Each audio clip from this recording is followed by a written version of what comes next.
Ìjìnlẹ̀ rédíò tó ṣúọ̀, ohun lèmi gbọ́ làwọn ń gbọ́ ní gbogbo ìgbà. Àtọmọbìnrin àtọmọkùnrin ló ń gbọ́, ọ̀gá gbogbo wọn tí kò ṣe fọwọ́ tì sẹ́yìn. Ìjìnlẹ̀ rédíò ní kẹ́ máa gbọ́. Fètò tó mọ́gbọ́n wá, orin ìgbàlódé rẹpẹtẹ, látijọ́ ò gbẹ́yìn o. Àwọn olóòtú tó dáńgájíá, Ìjìnlẹ̀ rédíò ló tayọ jù. Ìjìnlẹ̀ rédíò ní kẹ́ máa gbọ́. Bàbá ilé ẹ máa gbọ́ o, màmá ilé ẹ máa gbọ́ o. Ìjìnlẹ̀ rédíò tó ṣúọ̀, ohun lèmi gbọ́ làwọn ń gbọ́ ní gbogbo ìgbà. Àtọmọbìnrin àtọmọkùnrin ló ń gbọ́, ọ̀gá gbogbo wọn tí kò ṣe fọwọ́ tì sẹ́yìn. Ìjìnlẹ̀ rédíò ní kẹ́ máa gbọ́. Ìjìnlẹ̀ rédíò òun ṣá la fẹ́ máa gbọ́. A ní Ìjìnlẹ̀ rédíò yìí òun ṣá la fẹ́ máa gbọ́. Istanbul Turkey náà fi kalẹ̀ sí. Òun ṣá la fẹ́ máa gbọ́. Ọ̀gá gbogbo wọn ní òun ṣá la fẹ́ máa gbọ́. Orin oríṣiríṣi òun ṣá la fẹ́ máa gbọ́. Àwọn ètò tó mọ́gbọ́n wá òun ṣá la fẹ́ máa gbọ́.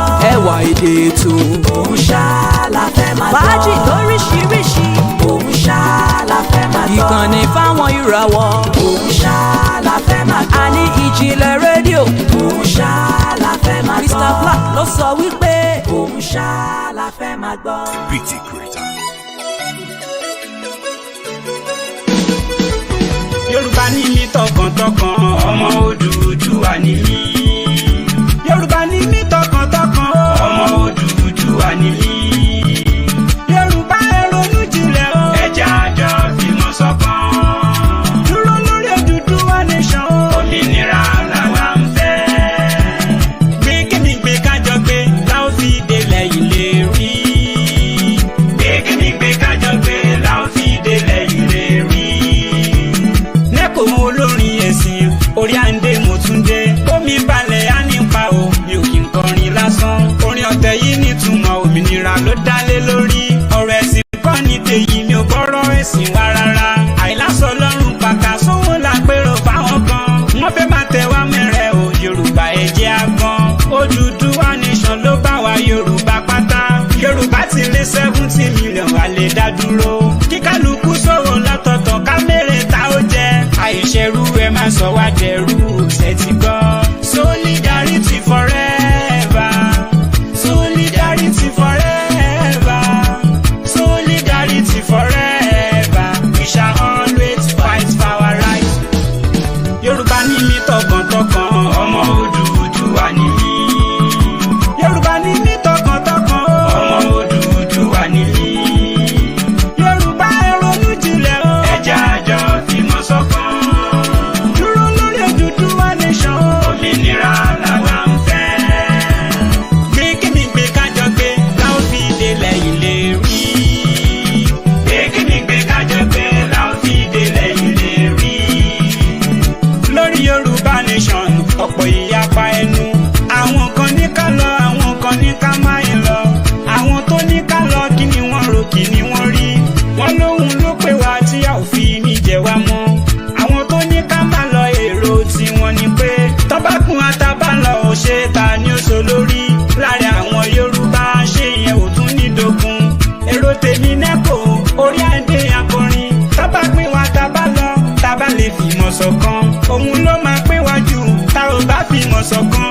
Ó máa fi ìyà jẹ wá gan-an o. Jẹ́ àìṣerú ẹ máa sọ wá dẹrú, ṣe ti gbọ́. Solidarity forever, solidarity forever, solidarity forever. We shall always fight for our rights.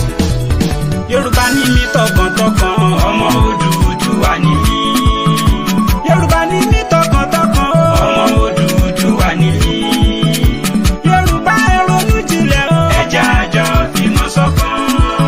Dúró lórí Odùduwà nation, òmìnira làwa ń fẹ́. Gbé kíni gbé kájọ gbé, láò fi délẹ̀ ilé rí. Gbé kíni gbé kájọ gbé, láò fi délẹ̀ ilé rí. Lórí Yorùbá nation, ọ̀pọ̀ ìyapa ẹnu.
ẹ fi mọ̀ ṣọ̀kan ẹ kú iṣẹ́.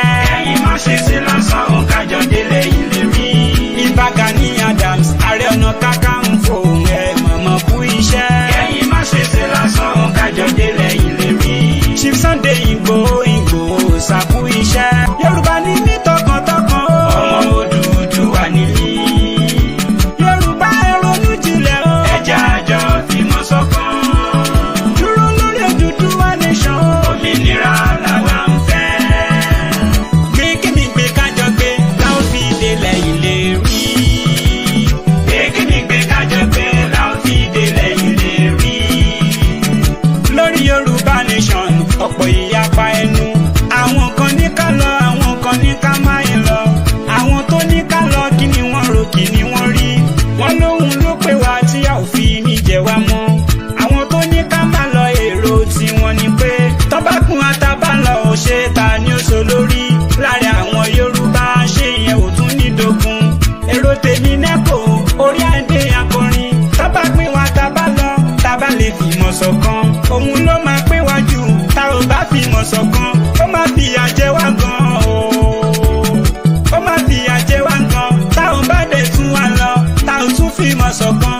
pabambari ìyá ní Yorùbá ẹja rori. Yorùbá ní mí tọkàntọkàn ọmọ Odùduwà ní mí. Yorùbá ní mí tọkàntọkàn ọmọ Odùduwà ní mí. Yorùbá ẹ ronú jinlẹ̀ o. ẹ jẹ́ àjọ fìmọ̀ ṣọ̀kan. dúró lórí Odùduwà nation o. òmìnira làwa ń fẹ́. gbé kíni gbé kájọ gbé láwọn fi délẹ̀ ìlérí. gbé kíni gbé kájọ gbé láwọn fi délẹ̀ ìlérí. àwọn tó jà fáwa Yorùbá ẹ kú iṣẹ́.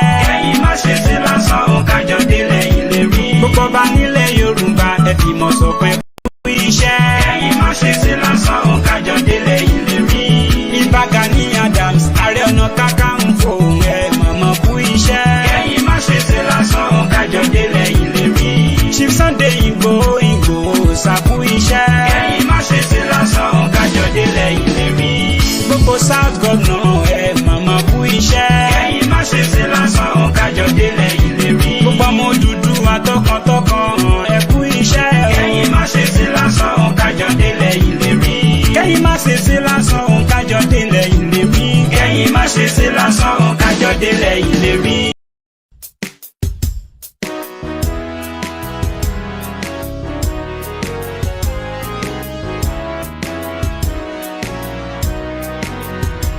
Iṣẹ́ wa fúnlẹ̀ wá fún ilẹ̀ ìbí wa. Kàgbéga, kàgbéga, kàgbéga fáyé rí. Ìgbàgbọ́ wa ni pé bá ti bẹ̀rù làbọ̀ mọ́. Ká ṣiṣẹ́, ká ṣiṣẹ́, ká ṣiṣẹ́ ká jọlá. Ìṣọ̀kan àtòmìnira ni ẹ jẹ́ ká máa lépa.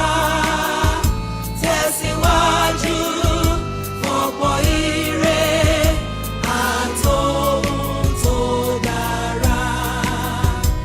Ọmọ Òdàdìdé bọ́ sípò ẹ̀tọ́ rẹ. Ìwọ ni ìmọ́lẹ̀ gbogbo adúláwọ̀.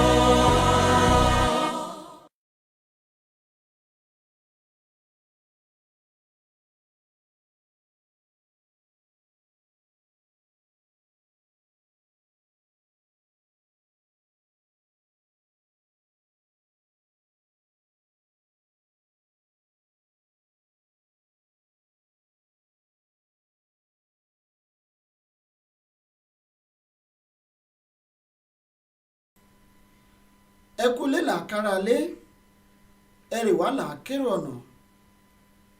àròkò bọ́dúndé ni ti àwọn àgbẹ̀, ìgbàrọ̀ ni ti àwọn akọ̀pẹ. ẹ kú ọwọ́ lómi ni tàwọn abiyamọ o. àsọ̀kalẹ̀ àǹfààní ní tàwọn àwọn aláboyún. ẹ̀yìn ìyàwó ò ní mẹ́ni làákè ìyàwó ọ̀ṣìngín tó bá ṣẹ̀ṣẹ̀ wọlé ọkọ yìí lọ́jọ́ sí. ẹ̀yìn ìyàwó ò ní mọ tìmùtìmù làákè wọn lóde òní. àròyé báyìí ni ti àwọn alágbẹ̀dẹ. ẹ káàárọ̀ làákìní láàárọ̀ nílẹ̀ Yorùbá. ẹ kú ìyálẹ̀ta ní ti àárín ọ̀sán sí àárọ̀. ẹ káàsán làákìní lọ́sàn-án o. ẹ kú ìrọ̀lẹ́ làákìní ní ìrọ̀lẹ́ nílẹ̀ Yorùbá. tó bá di alẹ́ a máa kíni wípé ẹ káalẹ́.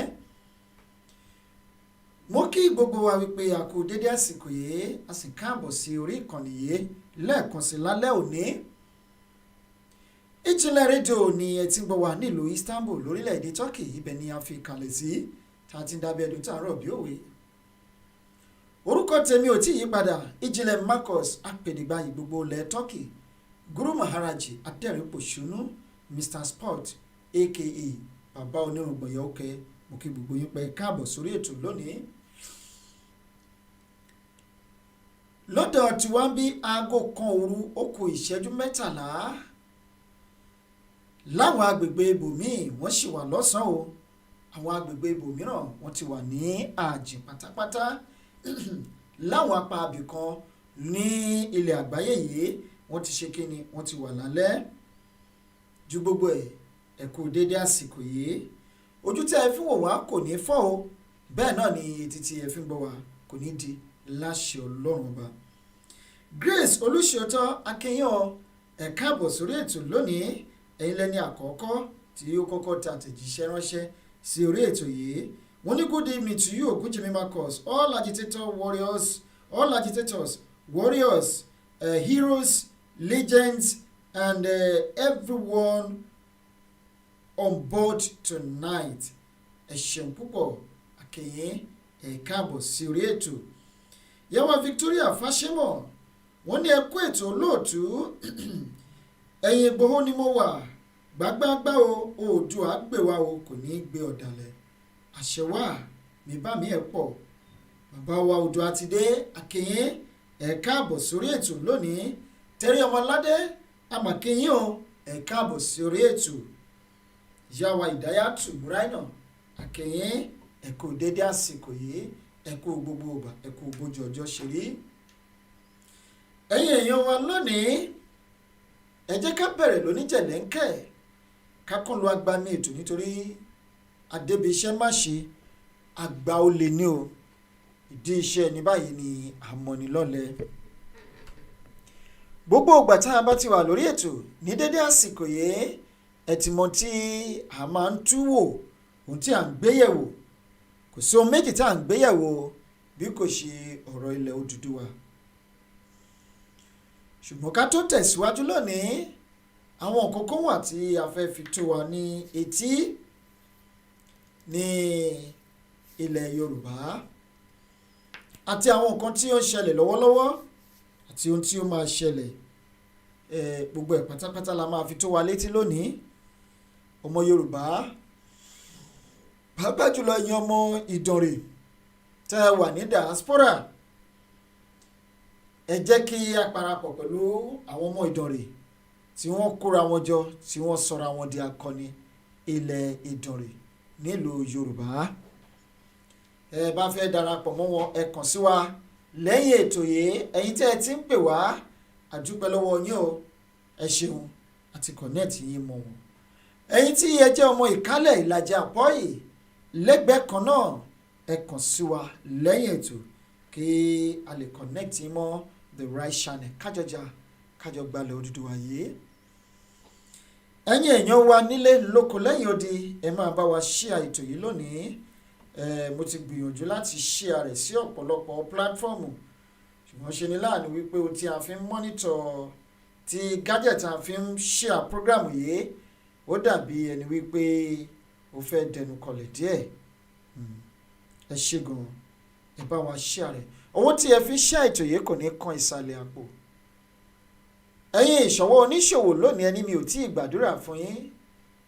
alágbèdá ò ní bá yín rajà láṣẹ Ọlọ́run ọba. bẹ́ẹ̀ bá ṣòwò kẹ́ ẹ rèrè ọjà jẹ́ o. ẹ̀yin onílé iṣẹ́ àpamọ́wọ́ ajé àtàjèrè ọjà iléeṣẹ́ yín ò ní jóná o, ọpọlọ yín ò ní dọ́bà láṣẹ Ọlọ́run ọba. Gbogbo ẹ̀yin awakọ̀ lónìí, mo ní ògúnláká ayé ọ̀ṣìnmọ́lẹ̀ ò ní fẹ̀jẹ̀ yín wẹ̀ o. Ọjọ́ tí ògún bá ń fẹ̀jẹ̀ wẹ̀, tọ́nà bá ń fẹ̀jẹ̀ wẹ̀, Ọlọ́run ò ní jẹ́ kẹ́ ẹ bá wọn rìn lọ́jọ́ náà láṣẹ Elédùà. Ẹ̀yin òṣìṣẹ́ ìjọba, ọkọ̀ ọba àdá ọba ò ní kọ́ wa lẹ́sẹ̀. Àní ṣiṣẹ́ o, àní tẹnugbó bí ọwọ́. Mo ní ká mú un lóníjẹ̀lẹ́ńkẹ́ lónìí. Ẹ jẹ́ ká bẹ̀rẹ̀ láti ọ̀dọ̀ àwọn tí wọ́n pera wọn ní bàbá látàrí àwọn ètò kan lọ́lọ́kan òjọ̀kan èyí tó ń lọ, àwọn ìgbésẹ̀ tí wọ́n ń gbé, ọ̀rọ̀ tí wọ́n ń sọ àti bẹ́ẹ̀ bẹ́ẹ̀ lọ. Ó ní a fẹ́ gbé yẹ̀wò lónìí. Ká kọ́kọ́ gbé yẹ̀wò láti bẹ̀, ká ti bi pẹlẹbẹ, ká ti bẹ̀ mú ọ̀lẹ́jẹ lálẹ́ òní. Ó ṣeé ṣe o ká tún go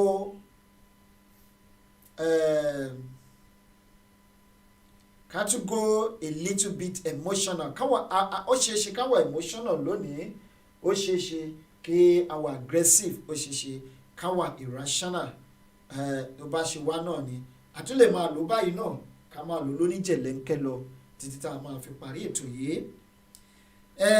Ohunkóhun tí a bá lò lórí ìkànnì yìí lónìí, àwọn messages tó fẹ́ jáde nínú ohun tí a fẹ́ sọ lónìí, oníkẹ́ máa bá wa dìmú. Nígbà míì lórí ètò yìí lónìí, ó ṣeéṣe ká dá wa padà lọ sínú ìwé ìtàn. Torí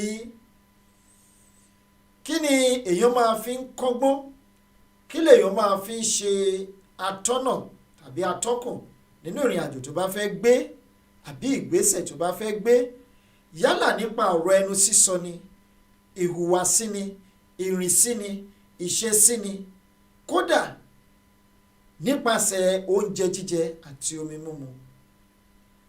Àwọn nǹkan tí èèyàn fi ń ṣe atọ́nà àbí atọ́kùn àbí àwòkọ́ṣe làwọn tó ti ṣẹlẹ̀ nígbà kan rí. Lóòótọ́ ni mò ń sọ wípé kò tọ́ súnà kéèyàn máa gbé ní ìgbé ayé ẹ̀yìn, ìgbé ayé tó ti kọjá, ìgbé ayé àtijọ́. Eléyìí tó túmọ̀ sí wípé stop living in the past. Ṣùgbọ́n nígbà míì ẹ̀wẹ̀wẹ̀, ó máa ń jẹ́ òkè ìṣòro láti ṣe kíni, láti ya àná kúrò nínú èní àbí kúrò nínú òní, ká ya ọjọ́ àtijọ́ kúrò ní ọjọ́ tòní.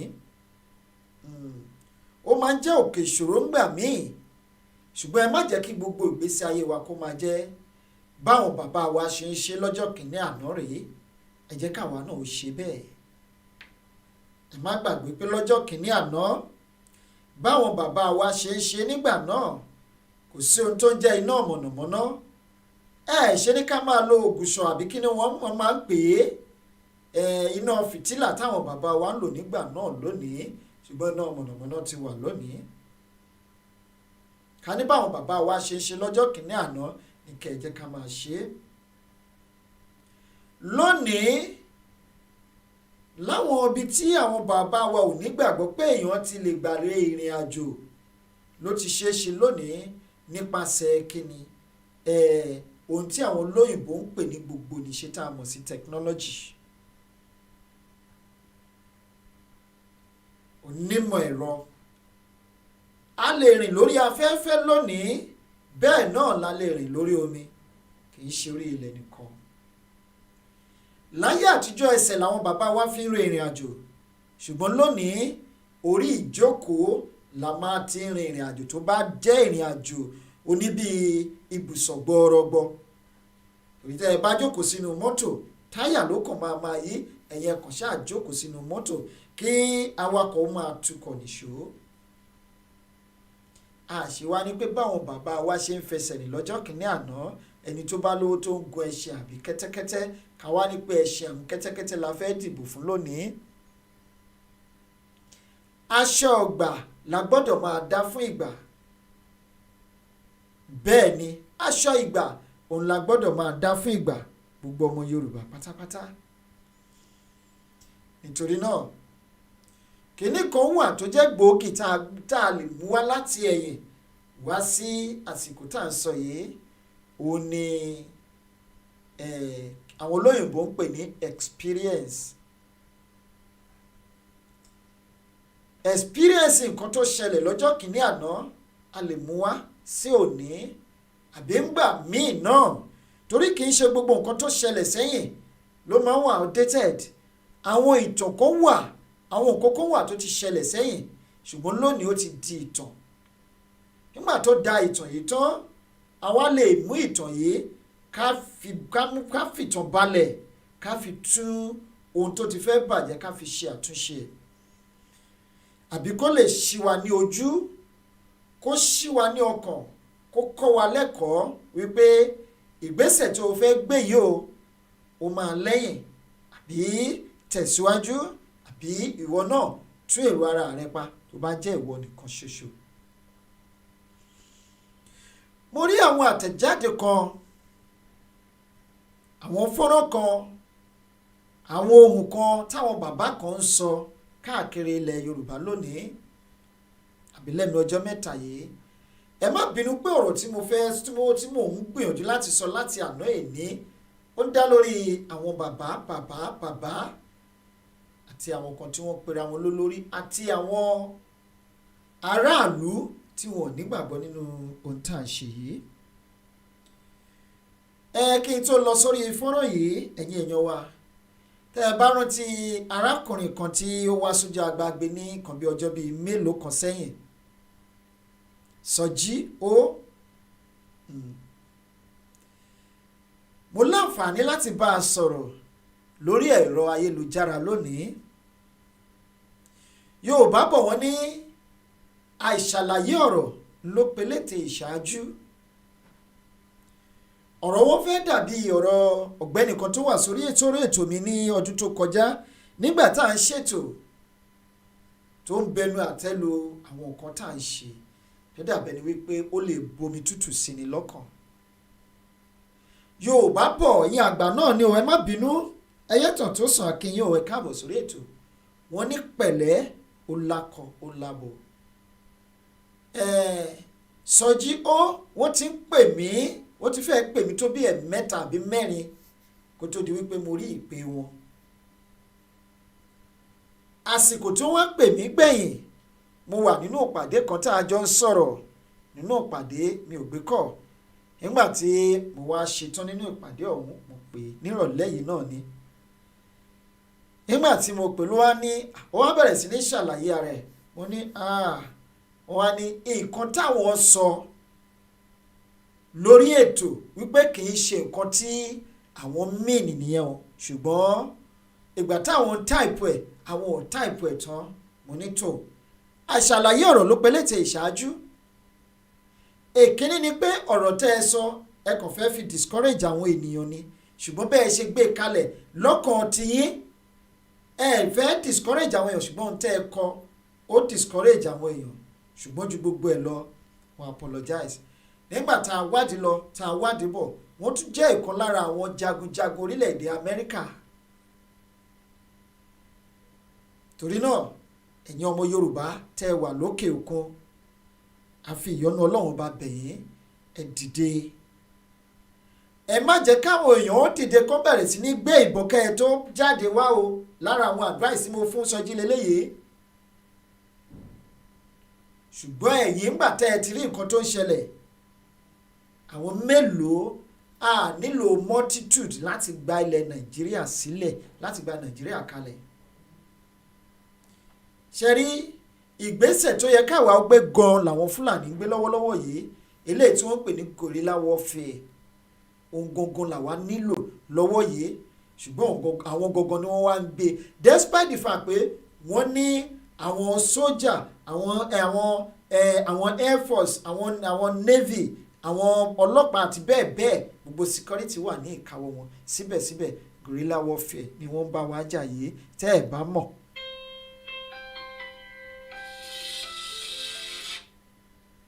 Hello ma. Yes ma, mo wà lórí ètò ma. Yes ma, ẹ má bínú ma. ohun tí wọ́n bá wa jà lọ́wọ́lọ́wọ́ àwa gan ló yẹ ká máa jarú ìjà yìí. ẹ má jẹ́ kí àwọn èèyàn wa tí ó wà nílé nígbà tí à ń fọ̀rọ̀ jomi tó rọrọ̀ wọ́n ní ó yẹ káwọn èèyàn wa kọ́kọ́ dìde ná káwọn ó ṣó wípé àwọn fẹ́ jà. wọ́n ní lóòótọ́ ni ẹ̀ parọ́ ṣùgbọ́n èyí tí wọ́n ń ṣe yìí gangan òun ló fi hàn wípé àwọn gan ìyà ti sú wọn. The only weapon táwọn èèyàn wa ní òun náà ni wọ́n ń lò yìí. àwa tá a wá ní access sí nǹkan agbára tá a lè fi ran àwọn ènìyàn wa lọ́wọ́ àwa gangan ló yẹ ká wá dìde.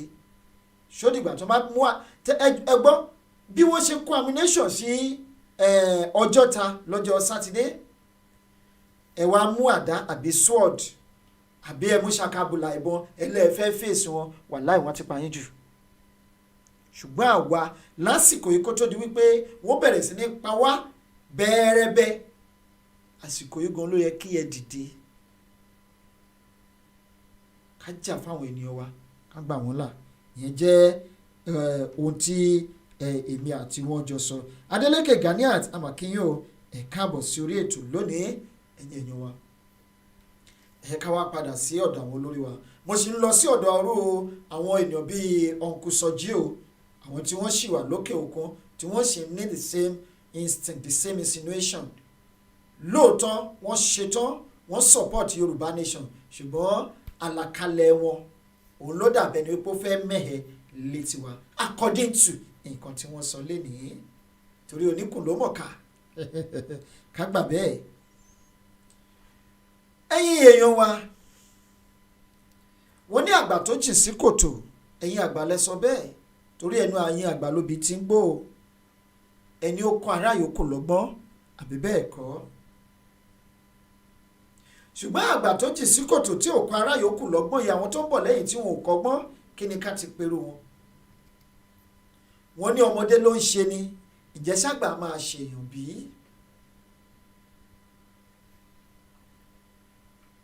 Yorùbá bọ̀ wọ́n ní ọmọdé ní í ṣe ni ìjẹ́sàgbà máa ṣèyàn. kò yé mi o. bàbá Awólọ́wọ̀ ṣe àṣìṣe kan despite the fact pé bàbá yìí gbìyànjú gidi fọmọ Yorùbá ṣùgbọ́n àṣìṣe kan tí bàbá yìí ṣe ẹ kẹ́ mọ̀ wípé a gbọ́dọ̀ máa gbá rìsáàṣì gbogbo ìgbà ni. ó lè má bá àwọn kan lára mu ṣùgbọ́n láti sọ kí àwọn tí wọ́n pera wọn lágbààgbà tí wọ́n ń dagbádá bolẹ̀ hẹ́rẹ́jẹ́ kiri ìgboro tó fi ń tẹnu bọ́lẹ̀ kiri lọ sọ́dọ̀ àwọn Fúlàní nígbà tẹ́yìn ní nǹkan tẹ́ ẹ ní nǹkan ẹ wò ó. ntí ara iṣẹ́ wa lélẹ́yìí tá a fi ń draw pẹ́ńsù ló wà nínú bíbà yìí. eléyìí gangan ni wọ́n ń pè ní clutch pencil tá a fi ń sketch. eléyìí ni pencil inú ẹ̀ gangan tá a fi ń fill wọ́n máa ń pè ní refill. pencil tó wà ní bíbà yìí at least àwọ̀ 20 ẹ lè rí mo ò bá gbìyànjú kí n yọ síta fún yín kí gbogbo yín rí mo fẹ́ fi ṣe àpẹẹrẹ ni nǹkan tó wà nú ẹ̀ kínkínní òun náà lélẹ́yìí ọ̀dà ẹ̀rì nǹkan tó wà nú ẹ̀ lélẹ́yìí. now ẹ wá ní irú nǹkan báyìí tó ní 20 pencils 20 sticks refill sticks ẹ̀yin lẹ ní o it belongs to you èèyàn kan wá gbà lọ́wọ́ yín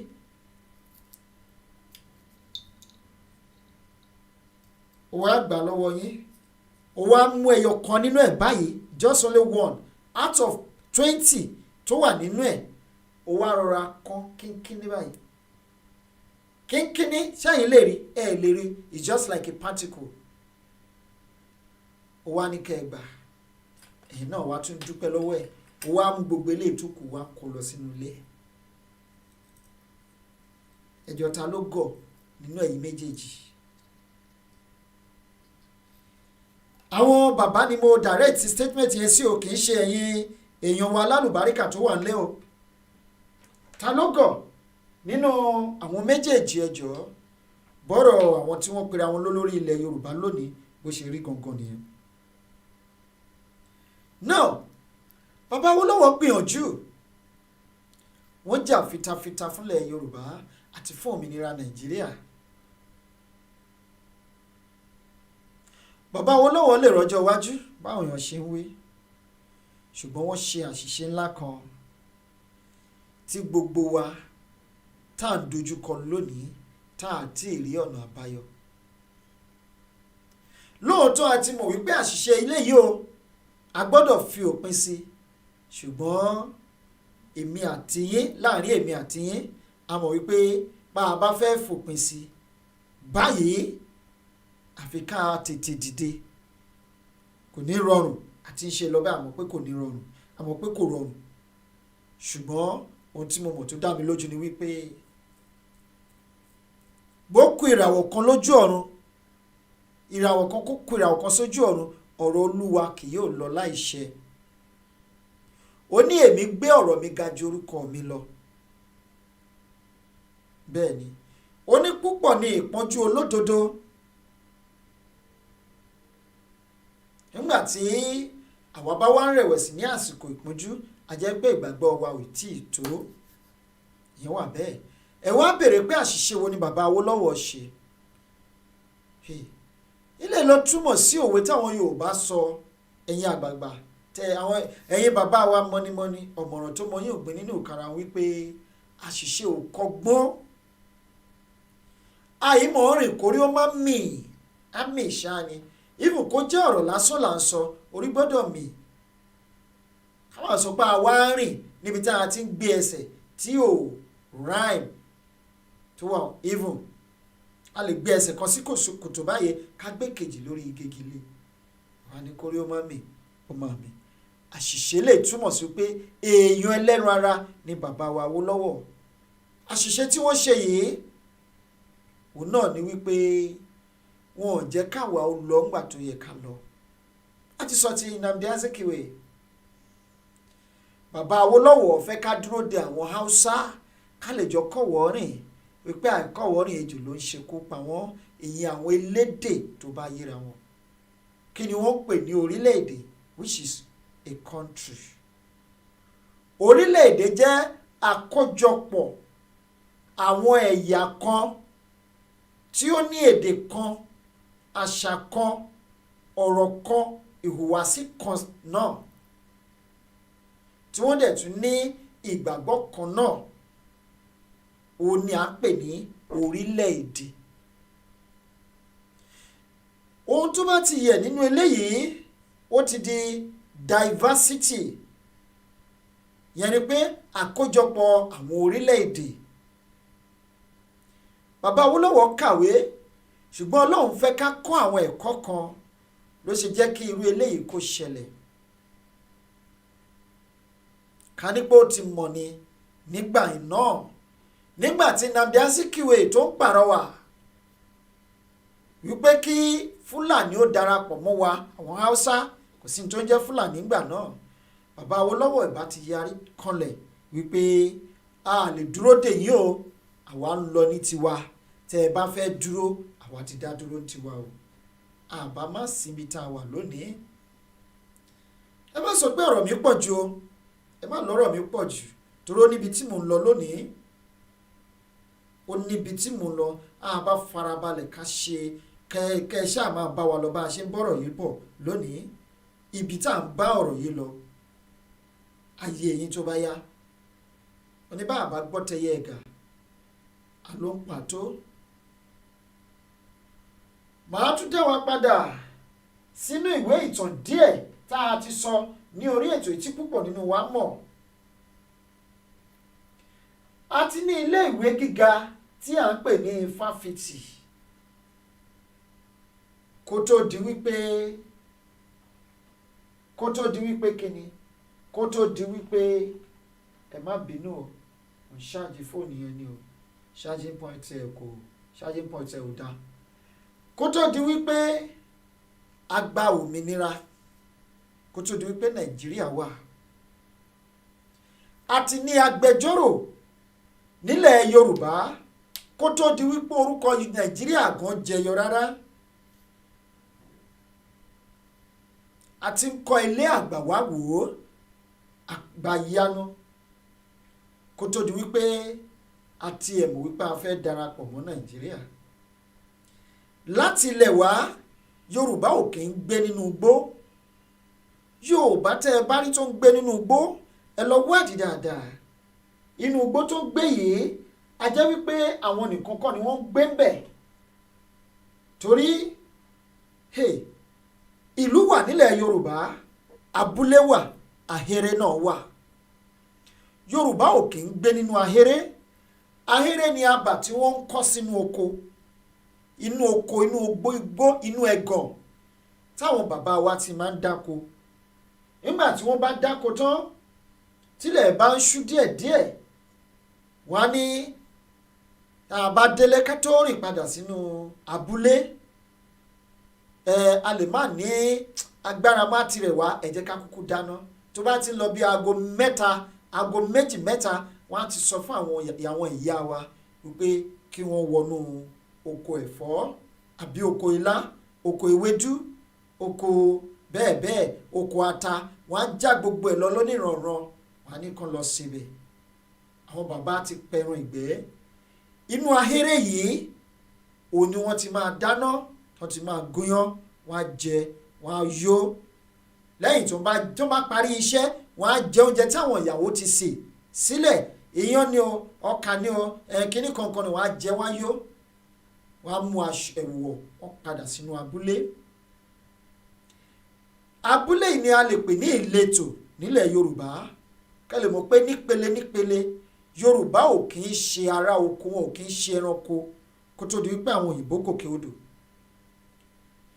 nígbà tó bá inú abúlé yìí náà kì í ṣe inú ìlú o tó yàtọ̀ sínú ìlú ibẹ̀ làwọn àgbẹ̀ ń gbé àwọn àgbẹ̀ aróko bọ́dúndé nígbà tí wọ́n bá ṣe iṣẹ́ bóyá tọ́dún bá kò wọ́n fẹ́ lọ darapọ̀ mọ́ àwọn ẹbí àwọn àgbẹ̀ tó wà ní oríṣiríṣi àwọn abúlé wọ́n á wá lọ pàdé láàrin ìlú yìí tóbi ju abúlé lọ abúlé lè ní ilé bíi 10 bíi 20 bíi 50 bíi 100 ṣùgbọ́n ìlú ó máa ń tóbi gan torí náà tàbá tún wá pa ẹ̀ tì ẹ má gbàgbé ó níbi tí mò ń gbọ́rọ̀ lọ́wọ́ ẹ má sọ pọ́rọ̀ mi pọ̀ jù bá a ṣe ń sọ mo ti sọ kì í ṣe 3 kì í ṣe 4 lórí ètò yìí wípé a ti ní ọkọ̀ ojú irin nílẹ̀ Yorùbá kó tó di 20th century 1898 I think so òun láti kọ́kọ́ ní ojú irin nílẹ̀ Yorùbá kó tó di wípé orúkọ Yorùbá ti jẹyọ rárá láti Ìdó nílùú Èkó dé Abẹ́òkúta nǹkan bí 920 kilometers kẹ́mọ̀ wípé Yorùbá advance látilẹ̀ èyí tó lọ láti Èkó sí Ìbàdàn ńkọ́ kí wọ́n tiẹ̀ tó morúkọ Nàìjíríà kí Nàìjíríà kí wọ́n tó sọ pé ó dáa ẹ jẹ́ kí a pa the southern and the northern part of Nigeria papọ̀ o àwa ti ní Àpápá Wharf tí gbogbo Fúlàní jẹ gàba lé lórí lónìí Sẹ́ríkì Èkó òun ló ń kọ̀ntró tí ń kàn tẹ́ ẹ ní lẹ́kọ̀ọ́ àti kọ́ kí yóò Nàìjíríà tó wà papọ̀. èmi ò wá mọ nǹkan tó ń ba àwọn bàbá yìí lẹ́rù lásìkò yìí nígbà náà lọ́hùn tó fi sọ wípé ọ̀ràn dandan gbọ̀n dandan lówó orí ọ̀ràn yàn láṣọ òbúra a gbọ́dọ̀ lọ pẹ̀lú Fúlàní. a mà wá lọ pẹ̀lú Fúlàní lónìí ẹ wá wo ibi tá a bá dé lónìí. ká ní bàbá Awólọ́wọ̀ ti mọ̀ ni kó ṣe bí àwọn India kó ṣe bí Pakistan kó ṣe bí Bangladesh àtàwọn orílẹ̀-èdè bẹ́ẹ̀ tí wọ́n dá dúró láàyè ara wọn.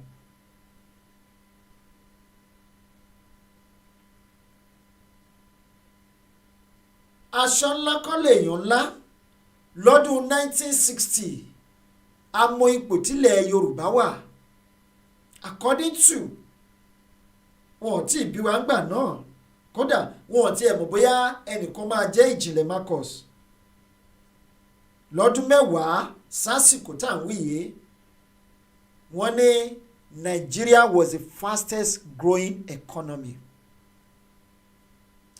Economy wo region wo ló ń gbé Nigeria nígbà náà? Our region Yorùbá, which is the western region, òun ló ń gbé Nigeria ní 1961. Ṣùgbọ́n nítorí pé àwọn bàbá wa ṣe àṣìṣe yìí ó kó wa sínú ìyọnu di òní. Àṣìṣe yìí náà làwọn bàbá kan sì tún ń ṣe báyìí. Wọ́n ní ọmọ tó yìí ò gbọ́n ṣó wá yẹ ká wá sọ pé bàbá tó yìí ò gbọ́n. Mo fẹ́ fi orílẹ̀-èdè kan mo fẹ́ fi ṣe àpẹẹrẹ lónìí. Mo fẹ́ fi ṣe àpẹẹrẹ lọ́dún 1960. Mo tún fẹ́ fi ṣe àpẹẹrẹ lọ́dún 1965. Orílẹ̀-èdè ni wọ́n ń pè ní Malaysia. Ipò wo ni wọ́n wà lọ́dún náà lọ́hùn? According to orílẹ̀-èdè kan wà tí wọ́n ń pè ní Singapore tí Malaysia lé dànù. Was it 1965? Wọ́n mọ̀ọ́mọ̀ lé wọn dànù ni wípé we don't want it to be part of us. Orílẹ̀-èdè yìí kéré lóòótọ́. Kí ni reason? Wọ́n ní kèfèrí ni wọ́n. Èyí tẹ́ wá gbé ẹ̀sìn kárí. Singapore mà dá dúró. Ipò tí Singapore wà lónìí, Malaysia ò lè tú okùn bàtà wọn tú. What is their population? Ẹ jẹ́ kí n gbé jáde. As of today, the population of Singapore. Ẹ máa fojú ara yín rí.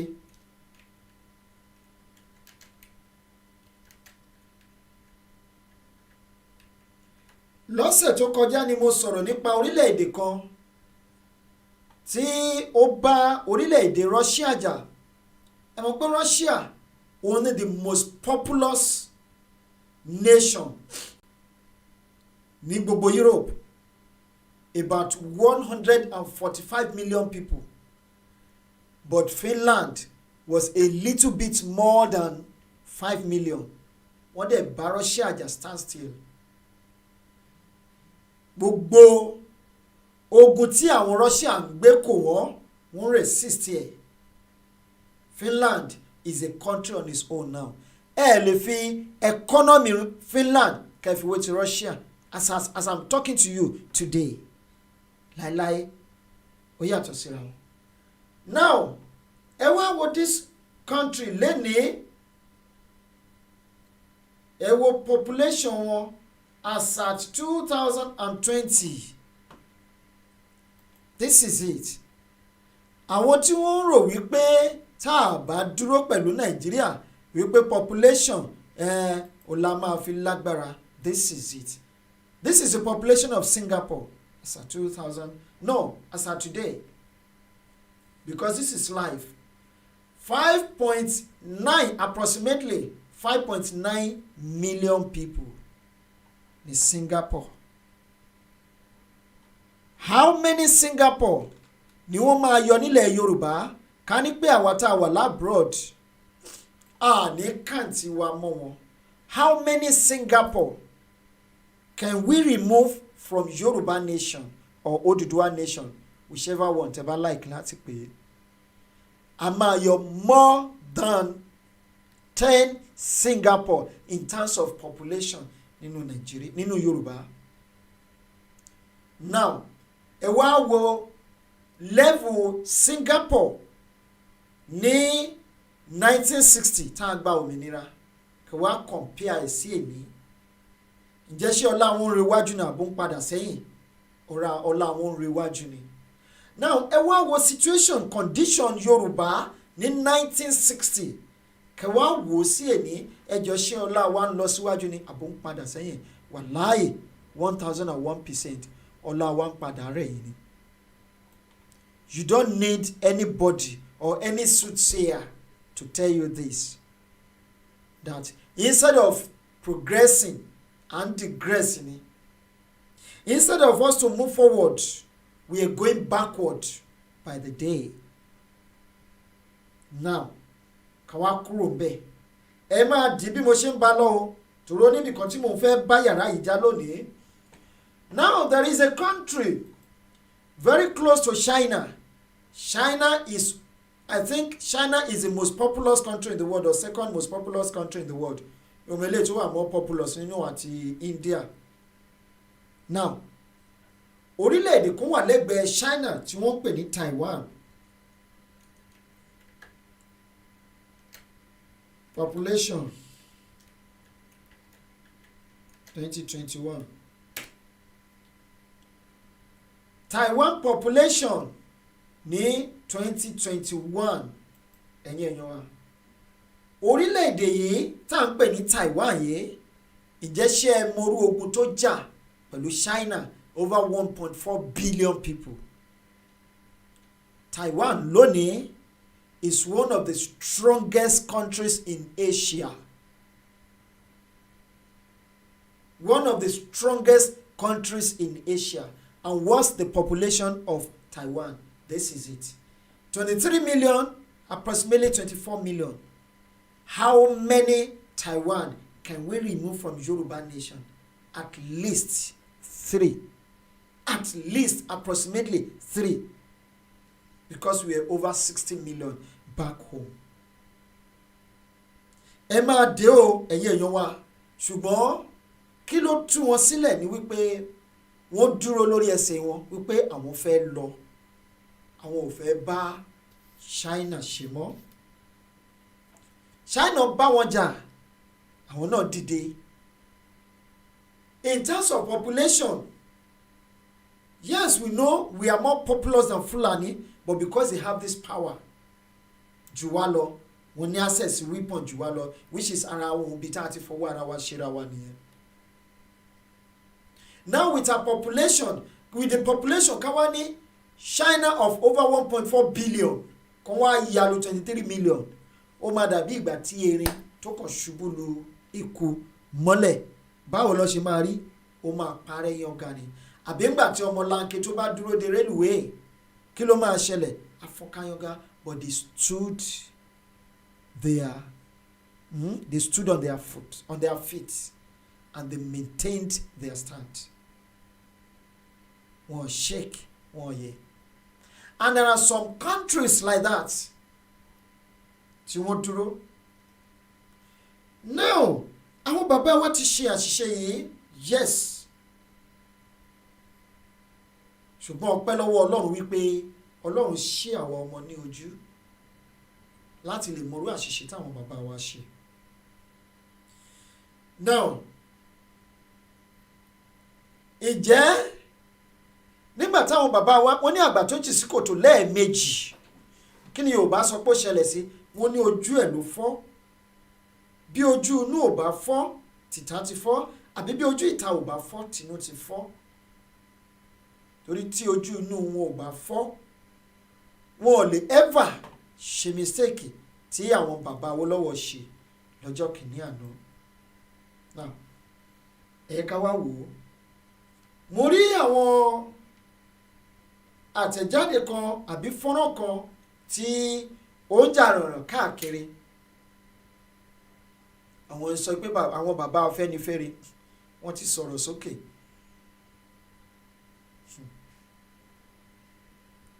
Nígbà tí mo wo fọ́nrán yìí, mi ò ní interest láti show ẹ̀ lórí program, ṣùgbọ́n ọ̀pọ̀lọpọ̀ nínú wa ti rí.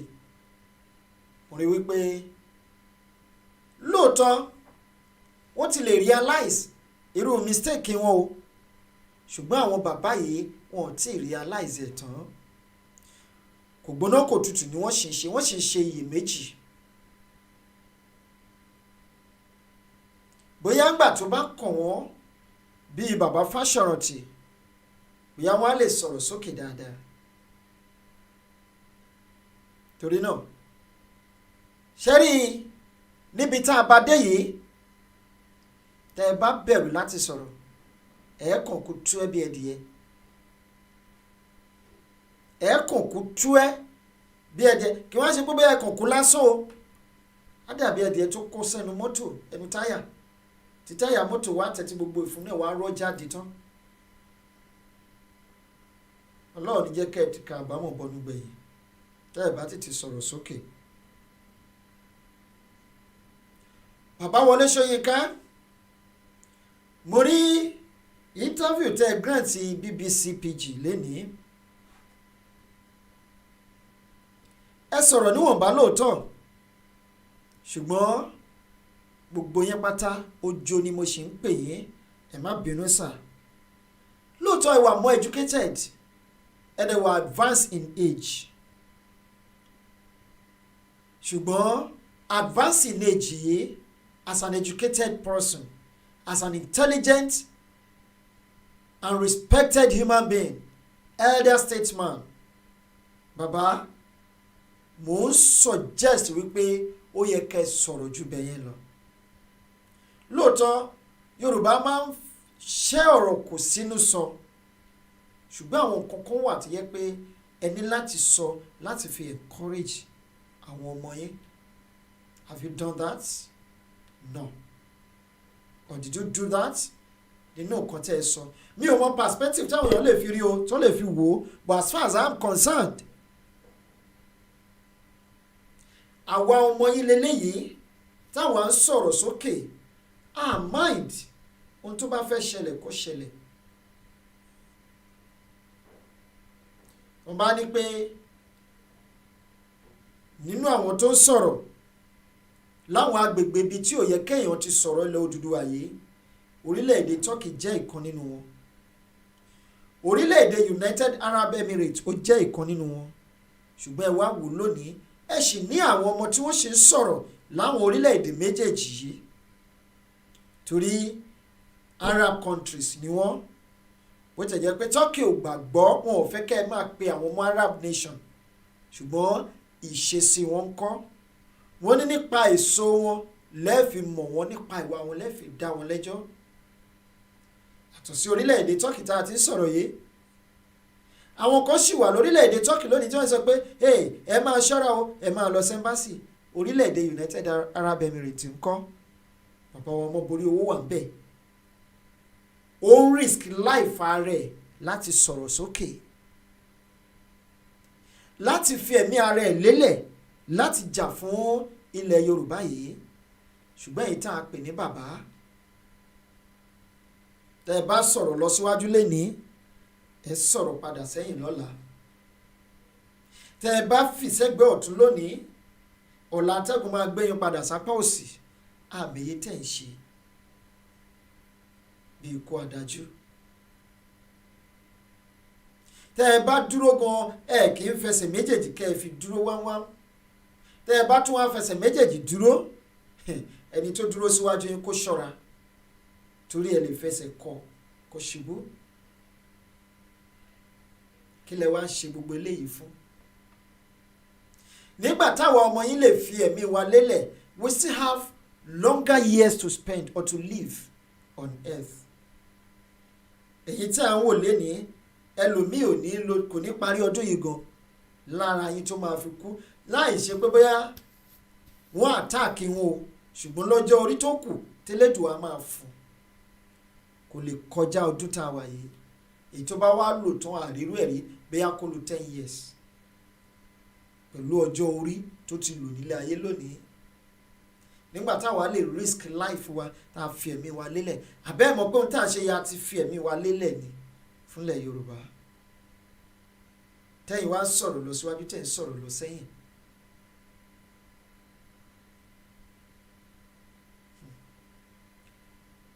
ẹ̀yin gómìnà ilẹ̀ Yorùbá ìpàdé tẹ́ ẹ ṣe lónìí on behalf of who ẹ jọ̀ọ́ àwọn mélòó lẹ consult àwọn mélòó lẹ contact ara tá àwí náà lélẹ́yìí àwọn òyìnbó á ṣe nǹkan tiwọn láti favour àwọn ènìyàn wọn tẹ́ bá wo most of àwọn ilẹ̀ tó wà labroad even ní Europe lóòótọ́ mi ò tí ì láǹfààní láti lọ sí ọ̀pọ̀lọpọ̀ orílẹ̀-èdè ṣùgbọ́n àbí àwọn nǹkan tá à ń rí yìí kọ́ ni desert ni most of their land.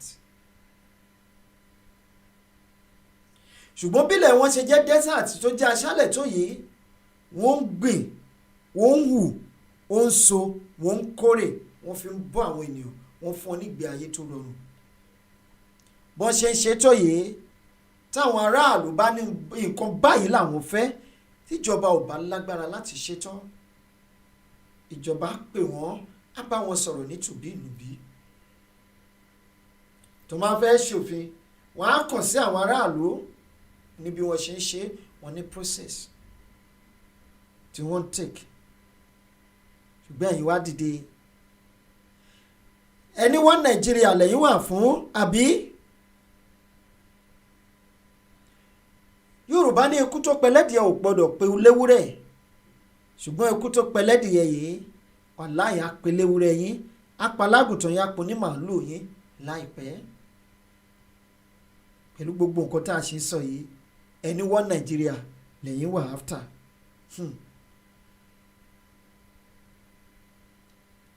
ìpèrè nìyí tẹ́ ẹ̀ bá mọ̀ kí n rán yín létí lónìí. èmi ò sọ pé a máa wọlé yín o èmi ò láà máa pa yín èmi ò láà máa púùlù yín dáhùn èmi ò láà máa sun ọ́fíìsì yín ṣùgbọ́n kinní kan tí mo fẹ́ kẹ́ ẹ mọ̀ lónìí torí mo mọ̀ pé láwọn èèyàn tó ń wo ètò yìí lọ́wọ́lọ́wọ́ nǹkan tí mo fẹ́ kẹ́ ẹ̀yin mọ̀ lónìí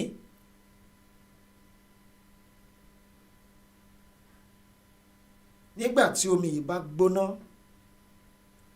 á yé ìpèrè yín ṣùgbọ́n á ti pẹ́ jù ọmọ Yorùbá ò ní lè ṣàforíjì fún yín mọ́ ọmọ Odùduwà ò ní lè dáríjì yín mọ́ torí lẹ́yìn tí ẹ̀yin lọ tí ẹ̀yin ṣòfin máṣùmátọ̀ káàkiri òfin máṣùmátọ̀ tẹ̀yin ṣe wọ́n Nàìjíríà tẹ̀sí ń fọ́lò ẹ wo oríṣiríṣi bills lọ́lọ́kan òjọ̀kan tí wọ́n ń pass ní House of Rep àti House of Assembly ẹ̀yin wá jókòó ẹ sì ń rí wọ́n Nàìjíríà ẹ jókòó ẹ sì ń gbàdúrà fún wọ́n Nàìjíríà ojú yín ilẹ̀ ò fi rí o etí yín lẹ́ẹ̀ fi gbọ́ ọwọ́ yín lẹ́ẹ̀ fi gbà á ẹnu ara yín báyìí lẹ máa fi jẹ nígbà tẹ́ ẹ bá wá jẹ tẹ́ ẹ bá lè jẹ tán ẹ wá dàlé ọmọ lọ́wọ́ ọmọ yẹn wá jẹ wọn ò wá tún nílè jẹ tán àrọ́mọdé ọmọ yẹn á máa jẹ lọ. àwọn ìdílé kan wà nílẹ̀ Yorùbá lónìí tí wọn ò lè du ipò kankan kí wọ́n rípò mọ́ kí nìdí kí ló fa sábàbí ìdí ni wípé àwọn bàbá wọn ti balẹ̀ jẹ́ torí tí wọn bá balẹ̀ jẹ́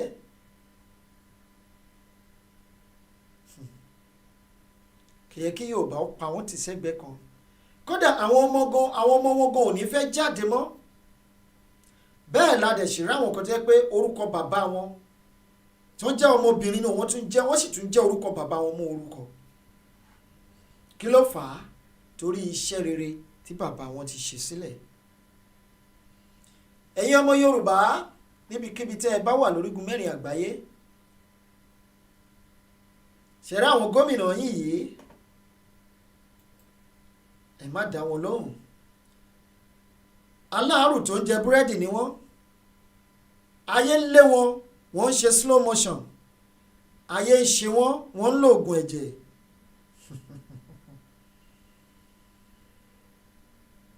ẹ má rí tiwọn rò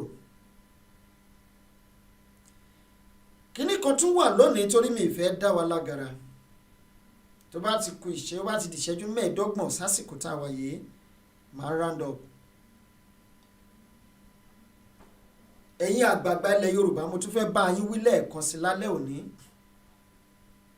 ẹ kóra yín jọ pọ̀ lẹ́ẹ̀kan sí kẹ́ ẹ fún wa ní Yorùbá Summit. Yorùbá Summit làwa fẹ́ ẹ bá kọ̀ tẹ́ ẹ lẹ́ ò ṣe é gbogbo yín la máa rí sí ẹ̀yin tẹ́ ẹ jà fúnlẹ̀ Yorùbá ni o Yorùbá Summit tí gbogbo wa máa fi wà ní under one umbrella mistake táwọn bàbá wa ṣe lọ́jọ́ kìíní àná tá à ní ṣe mọ́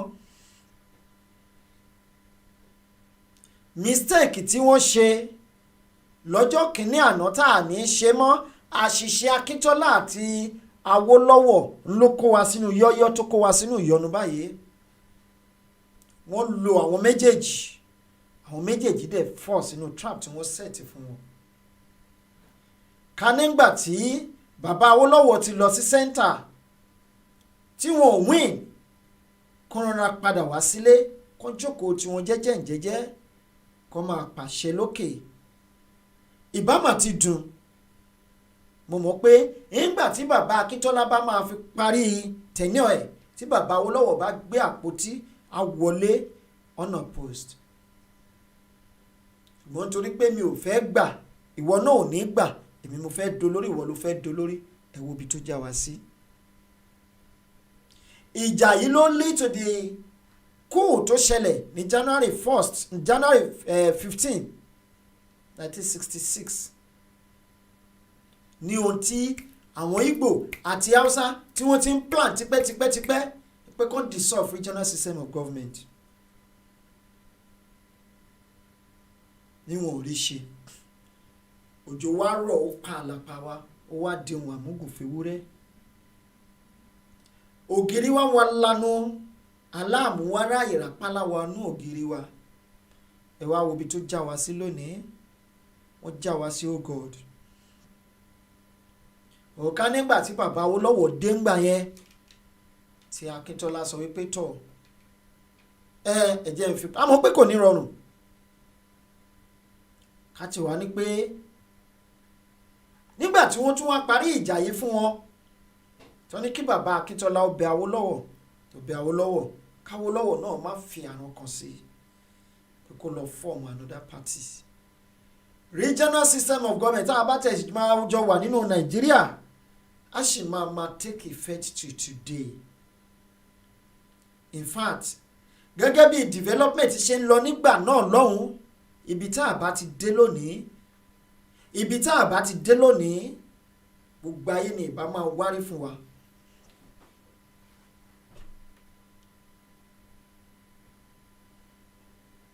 ẹ wá ń ṣera yín ẹlẹ́ ń ṣe wá ẹ wá ń ṣera yín nígbà tó bá wáyá ẹ ní ayé ń ṣe yín nígbà tó bá yá ẹ máa parọ́ mọ́ iṣẹ́ èṣù nígbà tọ́wọ́ bá bà yín dáadáa tọ́wọ́ bá tẹ̀ yín ẹ sì máa ṣe nìṣó ẹ máa nìṣó wájú eléyìí ò kì í ṣe ọ̀rọ̀ máa jẹun nìṣó tó mọ́dù ọ̀yà tóbi ju ẹ mọ́ lọ nǹkan ẹ sì máa ṣe nìṣó ká máa bá yín páìlì ọjọ́ yín síwájú ìyà yìí kó máa páìlọ̀dì yín wájú nígbà tó bá délẹ̀ tán ẹ ní lè dúró wò tán torí wọ́n ní òṣì ní kọ́ni lọ́gbọ́n àtìlà ìyà ò jẹ́ olóògbọ́n who is your teacher ìyà ti jẹ́ ọmọ Yorùbá lọ́tún ó jẹ́ ọmọ Yorùbá lọ́sì ó ti jẹ wọ́n níwájú àti lẹ́yìn ó ti panẹ́bì ti gbogbo ara ń kan àwọn ènìyàn ẹ jẹ́ listen sáwọn ènìyàn yín kó tó pẹ́ jù listen to your people listen and listen good otherwise ìyà yìí ń bọ̀ bẹ́ẹ̀ ní jẹ́ tí babaláwo bá ń dá ifá ẹ̀ fún yín ẹ sọ pé kó kó ifá ẹ̀ kó lọ kó sínú òkun àbí kó dà sínú ọ̀sà boníṣègùn kan tó bá ń sín gbẹ́rẹ́ ẹ̀ fún yín ẹ sọ pé ó kò ń bà yín ní skin jẹ ni torí ara ń kan àwọn ènìyàn níbi tá a ti ń ra àgbàdo kan ní 150 naira nílẹ̀ Yorùbá ilẹ̀ tó ń ṣàn fún wàrà àti fún yín àṣìṣe ọjọ́ kan àṣìṣe ìgbà kan àṣìṣe sáà kan táwọn bàbá wa ń ṣe lọ́jọ́ kìíní àná à ń jẹ ìyà ẹ̀ lónìí. a bá tètè dìde lónìí náà àwọn ọmọ wa máa jẹ ń bẹ̀, ìyẹn tí Ọlọ́run bá fún wọn lẹ́mìí táwọn ará bí ò bá pa wọ́n tán. ẹni àwọn gọ́vnà ní chief security ìpínlẹ̀ kẹ́ ẹ máa wò ó, ẹ̀yin bàbá Afẹ́nifẹ́ ṣé afẹ́ wọn fẹ́ rí mi mọ́ whatever. ẹni àwọn gọ́vnà ní chief security officer of their state àbí that is what we hear. wọ́n wá láwọn fẹ́ lọ ṣígun bá èèyàn nínú ìpínlẹ̀ tí gọ́vnà wà. gọ́vnà lòun ò mọ̀ anything, òun ò gbọ́ nǹkan kan. jẹ́ ṣé tí ọ̀rọ̀ yóò bá jọ ti wèrè ṣé kò jọ ta síwín bí àbí kò jọ ti dìdìrì, ṣé kò look funny, kò sound funny sí yín. ẹ̀yin bàbá tẹ́ ẹ wá jókòó yìí tẹ́ ẹ ṣèpàdé tẹ́ ẹ ṣe ń kò gbóná kò tutù, ṣé kò yẹ kẹ́yìn tí mọ̀ wípé ikú tó ń pa wọ́n ní bí ọmọ bá ti bí màjẹ̀sí bá ti ń tojú ojú tó bá ti ń torí ojú òbí ẹ̀ kú, màjẹ̀sí yín wá ń fẹ́ tojú yín rọ̀rùn alákejì, ẹ̀ wá ń wò bí ìdọ̀dọ̀yọ̀. ojú yín máa rí tó lọ́wọ́ mi o, mi ò ní ṣépè fún yín, mi ò ní bú yín, ṣùgbọ́n ìtìjú ńlá ni kí ọmọ kékeré wá pe àgbà, kọ́mọdé pe àgbà jókòó kó máa lecture ẹ̀. ìtìjú ńlá ni, ó yẹ kí gbogbo yín ṣe kíni kẹ́ ẹ cover face yín in shame. now ẹ tún wá kúrò ń bẹ̀ olóyè Sunday Igboho tí ò ń ṣe terrorist o, ẹ jẹ́ mọ̀ pé àwọn terrorist yẹn tún ti give fún press release nírọ̀lẹ́ yìí, ẹ jẹ́ kí n wò ó. ẹnìkan send ẹ̀ sí mi, ẹnìkan send ẹ̀ sí mi, ìmọ̀ bí mo ṣe máa ṣe torí pé kò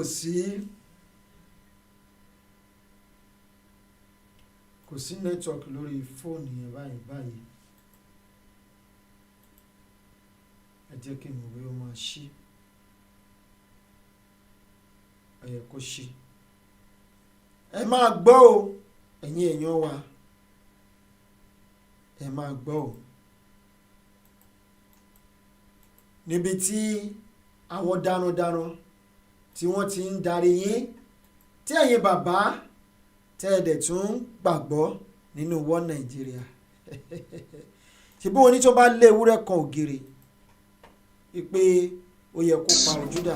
The Attorney General of the Federation and Minister of Justice. ẹ má bínú o YouTube, sorry, I'm gonna play this video.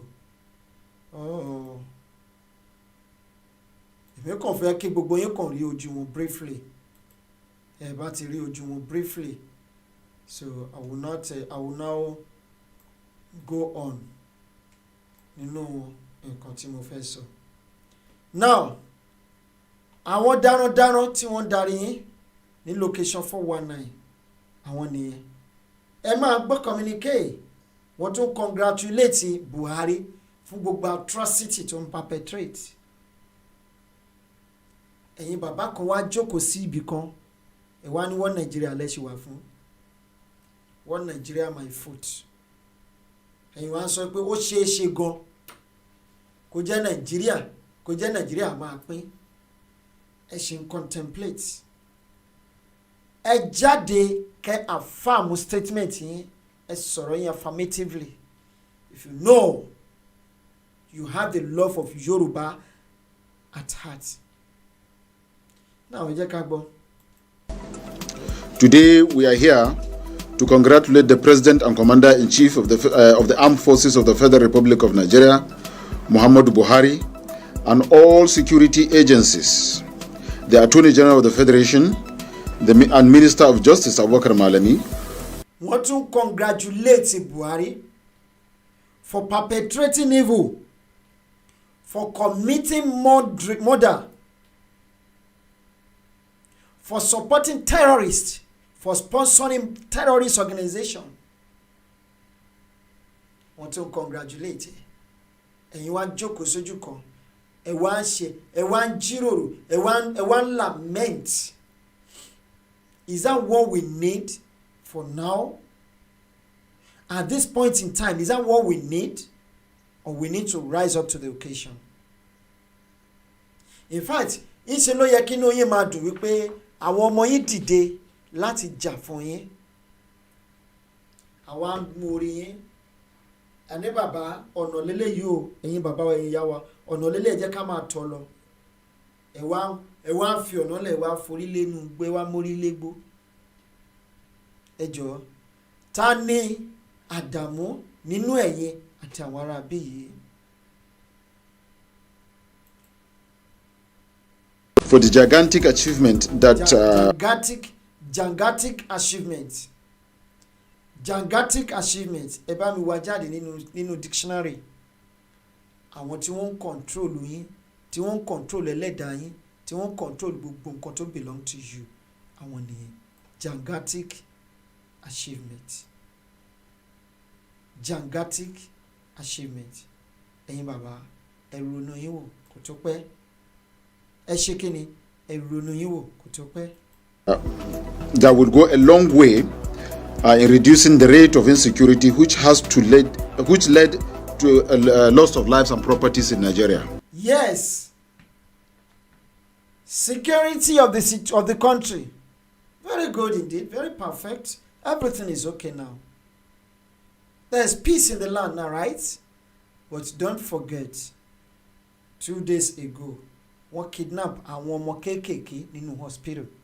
Kids, babies, were kidnapped at the hospital. There in Kaduna State, where these fools come from. Ẹ̀yin bàbá kan wá jókòó síbì kan. Ẹ ṣì ń ṣe permutate, maybe,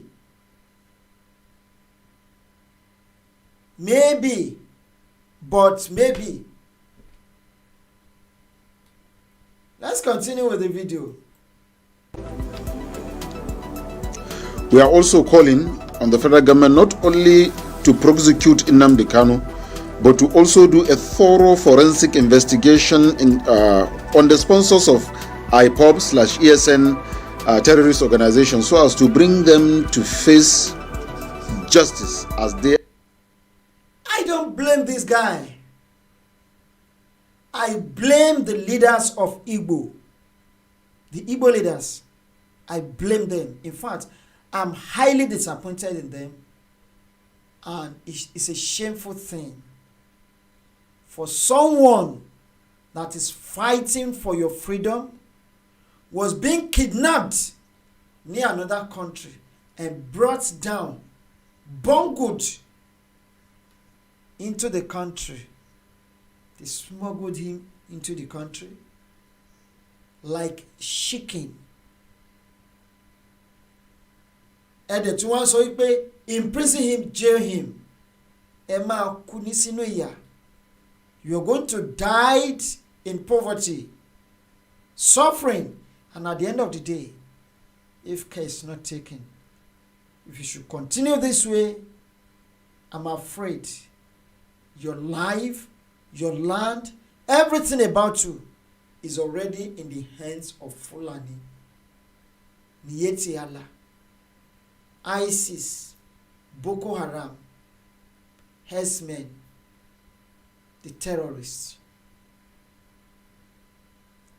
You caused it. If you didn't cause it, kíru eléyìí máa kó máa yọ ẹnu sọ̀rọ̀ sí ọ̀rọ̀ tí ò belong, tí ò kàn rárá. Irú post wo ló hold nínú Nigerian government?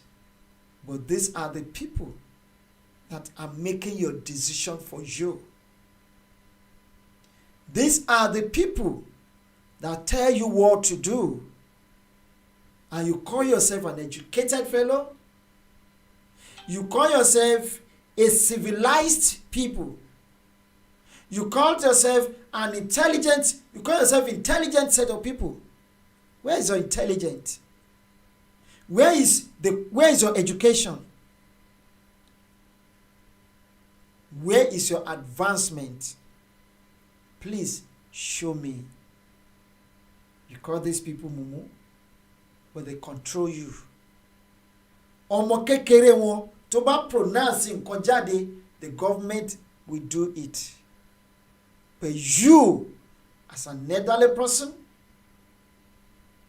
as the leaders in your own region, in your state, you cannot propound a simple law, implement it, and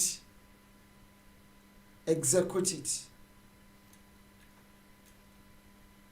And make a law láti ban open grazing. Miyeti Alani, you guys are joking, that you are fools. And open grazing continues till today in your states. Shame unto you all. Honestly, shame unto you all. Wọ́n fi ń jẹ oyàwòdì, ẹ lè gbé ẹdìyẹ. Ojúgbà mi ti fún yín. Ẹ má bínú o, ṣé mo pé mi ò kúkú bínú lálẹ́ àbí mo bínú ẹ̀yin olólùfẹ́ wa? Èmi ò bínú, èmi kò ṣàlàyé ni o. Ẹ má bínú. Torí òótọ́ ọ̀rọ̀ á máa dàbí ìsọkúsọ. Wọ́n wá ń pa àwọn ọmọ yín lójú yín, màjẹ̀sí ohun tí ojú òbí ẹ̀ rọrùn. Ẹ lè sọ̀rọ̀. Ẹ wo ọmọ tí wọ́n pa ní toll gate. Till today, Lagos State Governor ò sọ pékè ètò ń ṣe fọlọ́yè Ìgbòho ní Ìbàdàn. Ọ̀yọ́ State Governor kò ṣe hó. You think you are doing us, abi? Ẹ rò pé àwa lè ń ṣe. Una dey do una selves. Make una put am for una mind. Na una self una dey do. Because una think say we no get power today, right? But as we continue to dey do am, we dey do am, na one day, monkey go market, e no go come back again. We go meet, we go do it for the right direction when the time comes. One day, so far, we no relent. And no retreat, no surrender. We are not going to relent. We shall continue this course until we actualize our nation. Until we actualize our nation. Ele furu àwọn wèrè yìí, àbẹ́lẹ̀ wèrè eléyìí, dìdìrín eléyìí, òpònú eléyìí. Ele fún ọlọ́rọ̀ sọ, ele fún ọláyé jẹ. Otherwise, kírú àwọn eléyìí máa yẹ ẹnu sọ fún Yorùbá, sí Yorùbá lára. Come on, what in Lara. They are making jest of you if you don't know. They're laughing at you, telling you that you just figurehead in your own land. Ẹ kúkú ti ṣe, ẹ ti ṣe, ẹ̀yin gangan fúnra yín lẹ ṣera yín. Ẹ wo ìṣẹ̀lẹ̀ tó ṣẹlẹ̀ ní gangan. Ẹ wo bí Ṣèyí Mákindé ṣe handle ẹ̀. Ẹ wo ti Ṣáṣá Ìbàdàn. Ẹ wo bó ṣe handle ẹ̀. Ẹ gbé orí adé wọlé. Gbéra yín wọlé, ẹ wá ní kó máa wọ yín kúrúkú. Wàláì wọ́n á so okùn mọ́ yín lẹ́sẹ̀ báyìí, wọ́n á máa wọ yín tẹ̀lé mọ́tò kiri. Torí orí yín máa lọ lọ́tọ̀, apá á lọ lọ́tọ̀, ẹsẹ̀ á lọ lọ́tọ̀. Kò sí anybody tó máa wá dá yín mọ̀ mọ́. Ọpọlọ yín máa wọlé lọ kúrúkú. That is how it's gonna be when the time comes. When the time comes, just telling you this. Note it down. Are the true enemies of Nigeria. Now, look at the faces of the people that are making laws for you. Shame on you all. Shame on everybody. Either be you the leader, be you a leader, or an old man, elder statesman, educated fellow, or ordinary citizen of Yoruba land that doesn't believe in what we are doing. Shame unto you. Shame for people like this to be making laws for you, to be dictating for you, telling you what to do and what not to do in your own land, coming from their own land to control your economy for you, to control your resources for you. and you cannot open your mouth to fight for your right. If you don't know,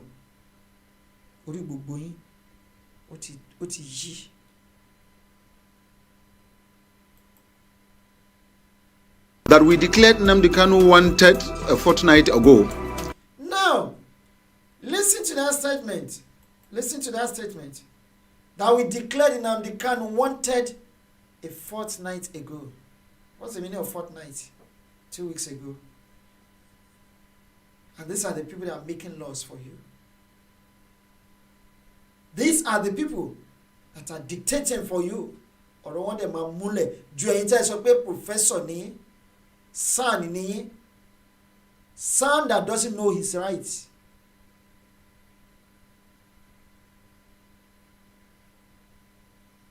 Son that doesn't know his rights. Senior Apa of Nigeria. Senior Apa of Nigeria. If you cannot fight for your rights, you cannot defend your people. You cannot defend the motherless. Instead of you to defend them, you are destroying their lives. You've already destroyed your life with theirs. Shame on you. Nnamdi Kanu wanted a fortnight ago. By the special grace of God, the government of the Federal Republic of Nigeria have been able to apprehend Nnamdi Kanu, and now he is in hand. So, Sherry, I respect the Biafra agitators, and I will continue to pray for them and to respect them. But there is no single leader in Igbo land Timothy ever respect. What happened to Nnamdi Kanu? Kele Masope, Nnamdi Kanu was apprehended. Was Nnamdi Kanu apprehended, or Nnamdi Kanu was kidnapped? Is that the way to apprehend people, to apprehend someone? Is that the way to arrest? You left the shore of your country. You went to another man's land to illegally kidnapped someone on your jump bail. Let me tell you this. If you don't know the meaning of jumping bails, those of you that are mocking Nnamdi Kanu, if you don't know the meaning of jumping bails, I will tell you tonight. It means you don't know anything. Nnamdi Kanu ran for his dear life. Look at how many months of he detained Nnamdi Kanu. Now he was released on bail. Kó padà wá again few days later. Wọ́n kó ammunition, wọ́n kó gbogbo àwọn sójà. You know how many people tí wọ́n rán lọ sọ́run lọ́jọ́ tí wọ́n lọ sílé Kanu? They killed many people there. And the way they operate, they would never allow people see the corpses. Corpse tí wọ́n pa, sorry. Àwọn èèyàn tí wọ́n pa. They wanted to assassinate him, but he narrowly escaped. So what do you expect from such a person? You want him to continue staying in that country? Níbi tí federal government tó ti ń rán assassin sí citizen. And àwọn èèyàn kan jókòó síbi kan láwọn ṣì ń fẹ́ wọ́n Nigeria, àwọn wọ́n Nigeria. With the statement tó jáde lẹ́nu àwọn Fulani, I'm not even expecting a single Biafra man or Yoruba man to still believe in one Nigeria. As far as I'm concerned, I don't believe in one Nigeria anymore. I don't know about you. I don't know about others. But let us face the reality today. And the reality that we need to face today is to say the truth, to work towards the realization of Oduduwa nation, if you are from Oduduwa. To work towards the realization of Biafra nation, if you are from Biafra land. That is the only thing that you can do to impress and to reward the sleeping heroes and heroines, to appreciate them for laying down their lives. They might not lay down the lives directly. They might lay down the lives indirectly, because when you are being killed or being tortured because of a certain thing, either intentionally, you voluntarily give yourself out, or they force you to, or they subject you to such an act, you have sacrificed yourself, either your soul, your spirit, or your body, or your resources to that particular thing. Ọ̀pọ̀lọpọ̀ ní stray bullet lọ bá, like ẹni tí wọ́n pa lọ́jọ́ ta, and people are still saying 14 years, 14 years, 14 years. She wasn't 14 years, she was 25 years old. Kéèyàn wá bí ọmọ, kó wá tọ́ ọmọ tí tọ́mọ fi wọ 10 years, 15, 20, 25, kọ́kọ́ dá ẹ̀mí ẹ̀ légbodò lọ́sàn-án gangan. If you were the one, how would you feel?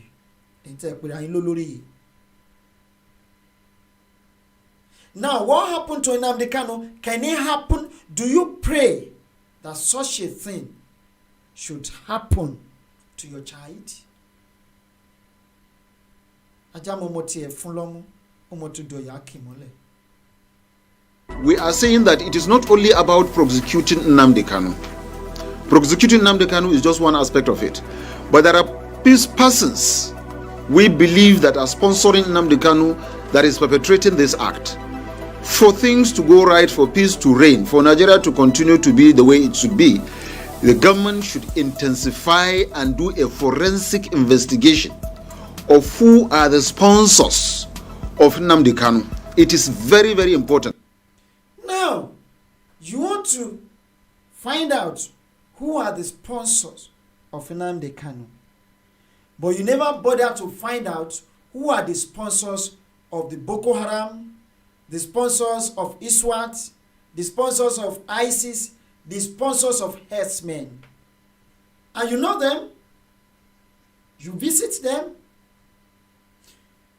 you hold meeting with them carrying AK-47, public carry, but you never persecute them, you never arrested a single person. And you want Nnamdi Kanu to be persecuted? You want the sponsor of Nnamdi Kanu, the people that are fighting for their freedom, to be persecuted? And Nigeria should remain the way it should be. That is, Nigeria should belong to Fulani. That is what you are trying to say. But let me tell you this. You have failed. Your brothers and sisters have failed. You don't know. But when the time comes, you will know that you've all failed woefully, because you are not intelligent enough to rule a nation. And the way you are running the affairs of the country, you have completely and successfully destroyed the nation, and not only destroying the nation, but disintegrate the country. So what else do we want? Baba Wayore, thank you so much for your super chat. Ṣùgbọ́n ẹ̀kọ́ anything sínú ẹ̀ super chat. Meanwhile, we really appreciate it, and may God continue to bless you. May God Almighty continue to bless you for that super sticker. And every one of you that have been doing the same thing for us. Because through that, we can achieve some things, at least to do one or two things in the studio. God will continue to bless you for doing that. And every individual to support Ijinle Media Group. I tried to change the name today to Ijinle Igboho Media, but unfortunately, maybe after some days, we change it. But I promise, until we get our nation, until we get justice for Oloye Sunday Igboho, the name Igboho will continue to be part of this platform, whether they like it or not. We continue to be part of this channel. I will look for a way of changing it to Ijinle Igboho Media. Because when people say Ijinle Media Igboho could make sense in that, but it's going to be Ijinle Igboho Media. That is what I'm going to do when I have the opportunity to change the name. So I really thank you, and God will continue to bless you. Now let's continue with this video. Yes, we've gone beyond our time. This is 6 minutes at the downside of 2 a.m., which is 6 minutes past 2 a.m. here in Turkey. But I will make sure I run through this video tonight before I draw the curtain on the program. I wouldn't mind how many minutes I need to spend on it. Because those are the true enemies of the coexistence of Nigeria. They sponsor the true enemies of the existence of Nigeria. But the people that went to an hospital and kidnapped babies. You can imagine how heartless these people are. They went to the hospital and kidnapped babies in the hospital. In fact, the governor of Kaduna State was strong in it. What believe, only confidence in Inuare. Why to she lo mu ome to titi lo mu to lo withdraw in school. Ngba to boy incident. I thought you are a strong man, Erufai. So why did you go to school and withdraw your child from the school? I thought you would have allowed what has been happening to the children of the poor masses to happen to your child or to your children. But whether you like it or not, it's going to happen. It's going to happen very soon. And not only to you, but to every individual have been destroying the country. It's going to happen to you. It's coming to you. All our governors in the southwest of the country, be expecting yours very soon. Our obas that are not in support of what we're doing, be expecting your own very soon. The elites, the educated fellows, and those of you, the followers of the politicians, be expecting your own cup of tea very soon. You are going to have your own part of the cake to share. It's not going to be for them alone, but you're going to have your own very, very soon. Go write it down. Now, who are the true enemies of the country? Is it Buhari and his brothers and sisters that are trying to kill the indigenous people of the country, to lay holes on their land, on their properties? The people that are raping the other people, the indigenous people of the country, killing their people, destroying their farmland, closing their border? Or the people that are fighting for their freedom, that are tired of the sufferness tí wọ́n impose on them? Who are the true enemies of the country? But I don't blame them. I will still continue to say from now to tomorrow that I blame our so-called self-acclaimed leaders in Yoruba land, because I don't see them as our true leaders. And our self-acclaimed leaders in the Biafra land, they sold us. But we are going to get our liberty very soon. Let us continue the way we are going about it. And let us put more effort. Because consistency matters a lot in this agitation. On this road to freedom, consistency and perseverance, we are going to suffer so many loss. We are going to suffer. We are going to be persecuted. We are going to be persecuted. We are going to be dealt with. We are going to be punished. Some of us will be killed. We are going to be subjected into torture. and so many other things. But don't let us give up. My cousin would always say, giving up is a disease only exhibited by the slackers. One thing that we should always remember when we wake up in the morning is that if we need our freedom and we want to live in peace, we must not be at peace with our enemies. We must not at any point in time reconcile with them or sit down on the round table with them discussing the way forward except the disintegration of the country. Because we have all it takes. We have all it takes to be ranked among the greatest countries in the world. But where are we today?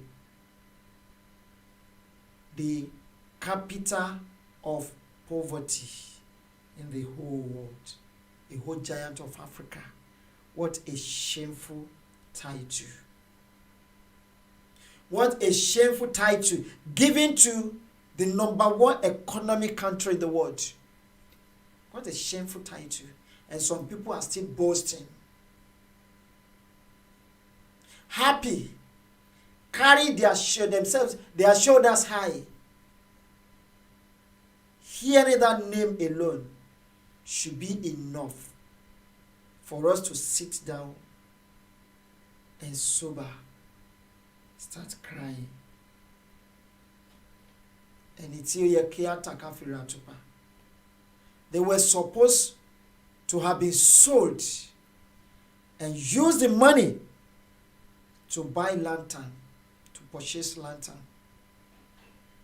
They are calling themselves the talk of the town. The most important and the prominent people in the country. Many people are laughing at you if you don't know. The rest of the world are laughing at you. You have little time, you have few years, few days, few months to live. By the time your destruction comes over you, I'm not talking about Fulani now, but I'm talking about most of our stupid leaders in the southern part of the country. By the time your destruction arrives, one bake yayin for nínú bread nínú oven. By the time to buy Jinota, you will bite your finger. Then there won't be way out for you.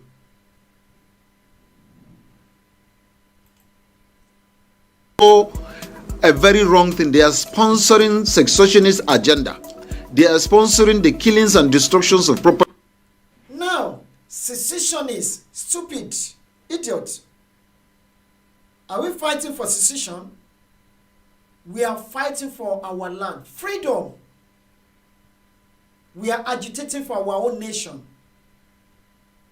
Remember the statement of Buhari in 2015 when he was releasing a statement before United Nations concerning Palestine.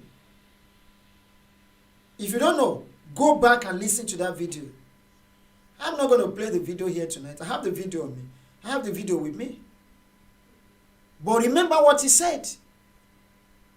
That every component state or region that want to stand on their own should be given chance to do so and to realize their vision without taking any time, without delaying. Buhari said it in 2015. How come suddenly he got to the hem of the affairs? He forgot what he said. We have all these evidences. So if you don't know anything, you better keep your mouth shut. You better go and sit down somewhere and allow people that know history to teach you what to say, or better still, to put it in black and white for you to read. You need to go back to memory lane. If you don't know what to say, you don't know what to say, go and contact the people. Now I can go deeply into the history. They will go to the archive and bring what you said 100 years ago. They will show it to you. So what the hell are you talking about? You don't know what you're saying. Because if you know what you're saying, you wouldn't have been saying, I mean, you won't say such a thing. They are fighting for secessionists. They are sponsoring killers and all that. Who in Nigeria, which region, tell me the region that has ever killed like the Fulani people killed in Nigeria today. As I'm talking to you today, they have killed thousands of people, millions of people, and you never utter a statement against them, and you don't want the indigenous people of that country to go. No, it's never done anywhere in the world. But I will continue saying that I don't blame you, but I blame our leaders. And not our leaders anyway, self-acclaimed leaders. Because no one has ever chosen them to represent us, to be talking on our behalf. What is not pleasant to us? What is not profitable to us? The atmosphere that is not conducive to us, that is where they are pushing us to. But you can take horse to the bank of the river. You cannot force it to drink from the river. You can tell us this is where you want us to go, but you cannot force us to go there. According to Margaret Thatcher, she said, I don't waste all my time watching car the way it goes, because I already know the direction I want it to go. We already know the direction I want to go. So you cannot just sit down somewhere and be rubbing your stupid mouth, telling us where to go. No, it's never done. We have been taking it for quite a while, for a very long time, but we can no longer tolerate it. Our people are dying, and we cannot afford watching our people dying every day. We are not ready to fight war. We are not saying we're going to do this or we're going to do that. But the time shall tell. The time shall tell. There is nothing that has beginning that doesn't have an end. The journey of 1,000 kilometers begins with a step. At the same time, the journey of 1,000 kilometers ends up with a step. We have been taking some steps, and we are moving closer to our freedom. No matter the language you use, we're going. Of innocent citizens of Nigeria. So which means Nnamdi Kanu is not citizens, and who have been killing the innocent citizens. Have you ever seen an Igbo man bringing out their guns and their rifles, killing their fellow Igbos? If you have seen one, show us the evidence. Have you ever seen a Yoruba man carrying out a weapon, killing his fellow Yoruba man, or killing a Fulani man, innocent Fulani man or innocent Hausa man? If you have ever seen, show us the evidence. One. Show us one. Then we will show you thousands of people, innocent people, being slaughtered, macheted, killed, and the properties being destroyed by your people within the couple of years between 2015 to date. 6 years, you've killed over 1 million people in Nigeria. Genocide is going on by your people, but you never ever utter a statement against them. But we are doing our things in a peaceful manner. These are the people you are prosecuting now. Idi Amin started one day.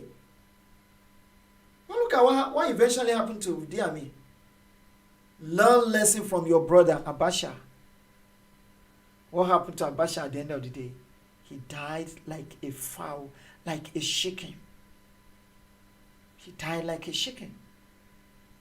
Remember Samuel Doe in Liberia? He died like nobody else.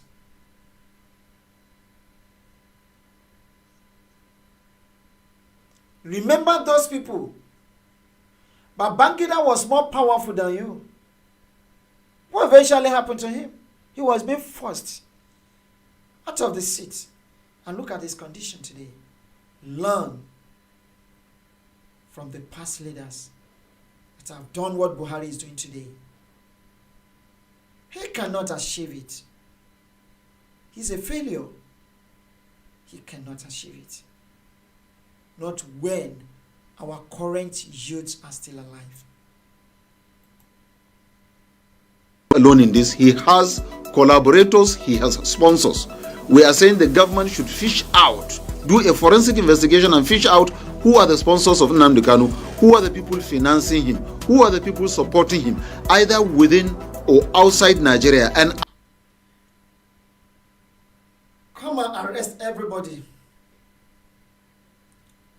Come and now you have the power to move outside your territory, outside your country, to kidnap someone from outside the country. In fact, your action, the action of the Nigeria government, has shown clearly that they are the Boko Haram and the Boko Haram are the government.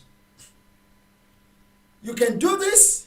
You can move from your own country to another country to kidnap someone and bring it down to your country, but you cannot go to the forest to where the terrorists are living and you know there to go and kidnap them and find out who are the sponsors.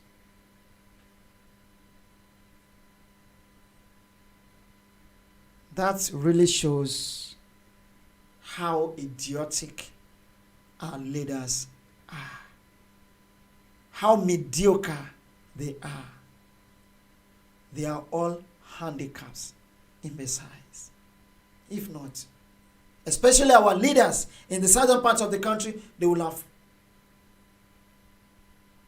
realized what we are saying, that we're saying the truth.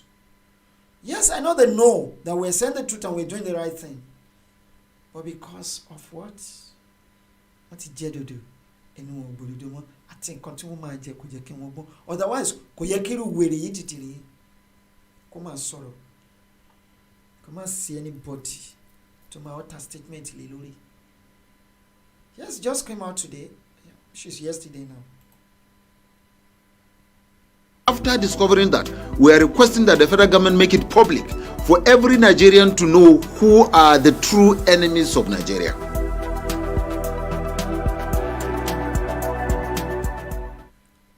Thank you so much for that video.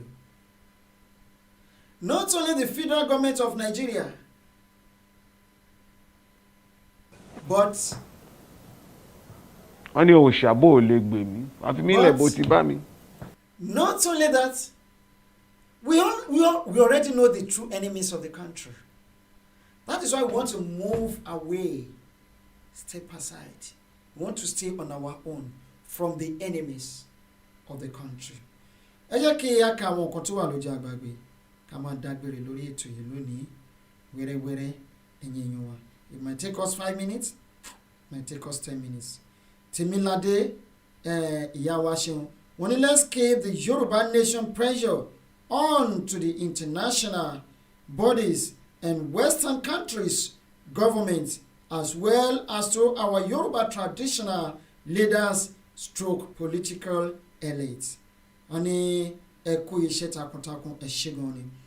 Pari Adeleye Junior wọ́n ní okay, Animal Farm Obas Yoruba adage says elulu tó ń fa òjò rain orí ara rẹ̀ ni ó ń fà á lé. I want you to tell them, Abbas, about the French monarchy system. Ẹyẹ tàn tó sàn wọ́n ní it is Fulani dictionary ọ̀jọ̀ra Elizabeth ìyàwó àìṣeun wọ́n ní ara ló máa sún pa ẹ́ àyànná bí arákùnrin tó ń sọ̀rọ̀ ẹyẹ tàn tó sàn. But Fulani herdsmen are not terrorists. Who are they?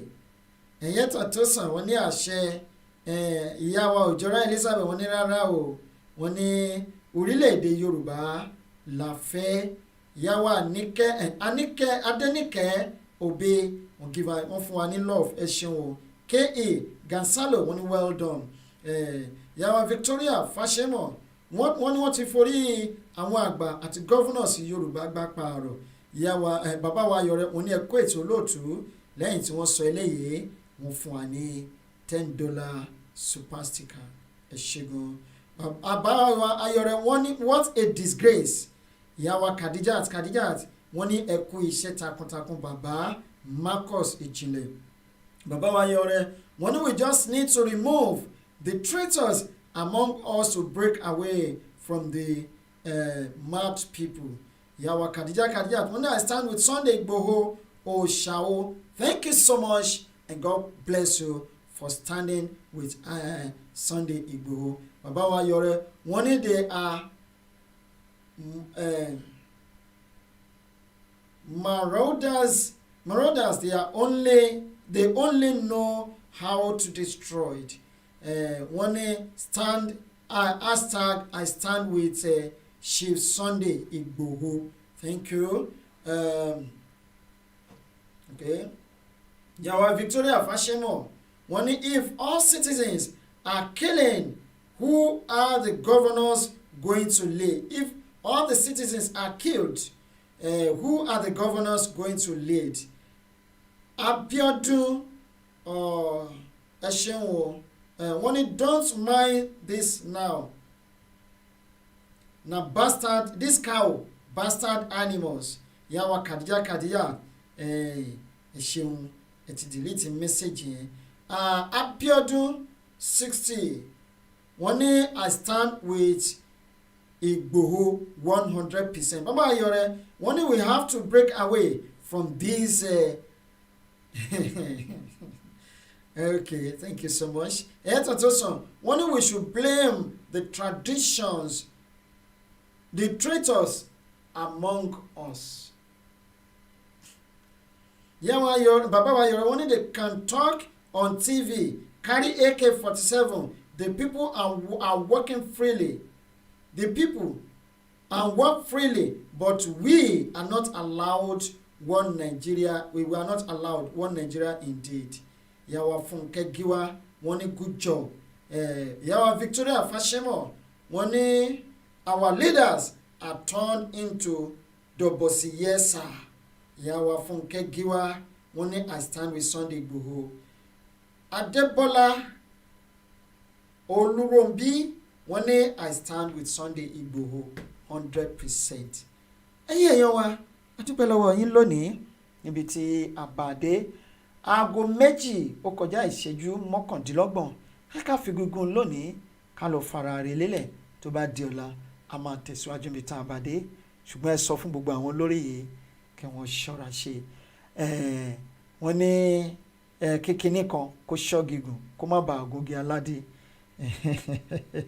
tó bá lọ gògì aládé kò ní jù bẹ́ẹ̀ lọ lónìí ó ní ọ̀ṣẹ̀ wọn lọ́kàn ṣeun ìtẹ́bà wa jẹ́ ẹ̀kọ́ àìbínú ẹ máa fọ́lọ̀ gbogbo platform wa Ìjìnlẹ̀ Media Ìgbòho lórí YouTube Oyinọlá 1 ọmọ ìyá àdùn another channel wa lórí YouTube nìyẹn ẹ lọ máa subscribe síbẹ̀ ẹ má gbàgbé o another backup channel wa lórí YouTube Ìjìnlẹ̀ Media 2 òun náà wà ńbẹ̀ ẹ lọ máa subscribe lórí Facebook Ìjìnlẹ̀ Newsroom gbàgede ìròyìn ẹ lọ máa ṣe kíni ẹ máa follow ẹ bákan náà Oyinọlá 1 lórí Facebook náà yìí náà wà ńbẹ̀ ẹ lọ máa subscribe síbẹ̀ o ẹ ṣé gan ni a dúpẹ́ lọ́wọ́ yín ọlọ́run ò ní àánú ọlọ́run ò ní fi í sílẹ̀ o. Antoine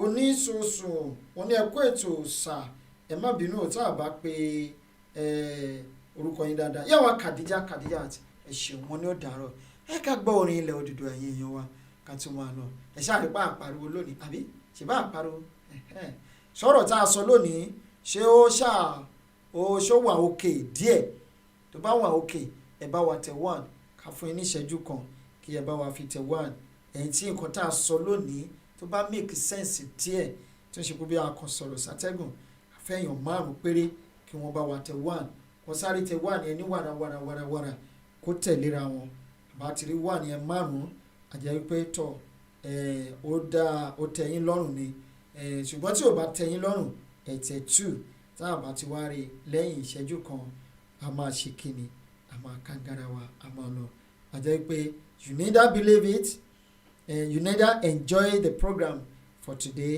or sit on the fence ni ẹ kàn jókòó sí Adébọ́lá Olúròǹbí wọn ní 1 yàwá Kàdíjà ó wà òkè sà yàwá Fúnkẹ́ Gíwá 1 bàbá wa Yọrẹ wọn ní 1 always àti rí 1 2 3 4 okò ẹyọ kan sí yàwá Kàdíjà àti wọ́n tẹ 1 okay okò ẹyọ kan sí 3 1 mẹ́rin we need 1 more 1 then we will say good night for tonight. God bless you everybody as we are going to, this is how we're going to draw the curtain on tonight's program. Let us meet again tomorrow for another interesting program. Tonight's program was tagged I stand with Igboho. Yes, I stand with Igboho part 2. And this is how we're going to continue until we get justice for Oloye Sunday Igboho. My name remains the same, Ijile Marcus. Apèdègbà Ìgbòho lẹ tọ́kì Guru Maharaja dẹ́rìn pòṣónú ọmọ òrèlé ẹ̀bùn ló borí tí hu ọ̀nàjà ká igbó sí òrèrè ká ìgbó rẹ̀ mọ́ èmi lọ́mọ aṣọ tí ṣèṣì má bàbí kan jẹ́ ìyá tó bí mi lọ́mọ ọ̀dọ̀rẹ́ ọmọ màá jọ ọba ọmọ múlà méjì ojúṣe yẹ ọmọ àgbé ọmọ ẹ̀fì ọmọ ọjà jọ ẹran ọmọ ọmọdé ṣẹbọ ìpàdé wa ń kọ́ ó dìwọ̀ bí ọjọ́rọ̀ ó dàbọ̀.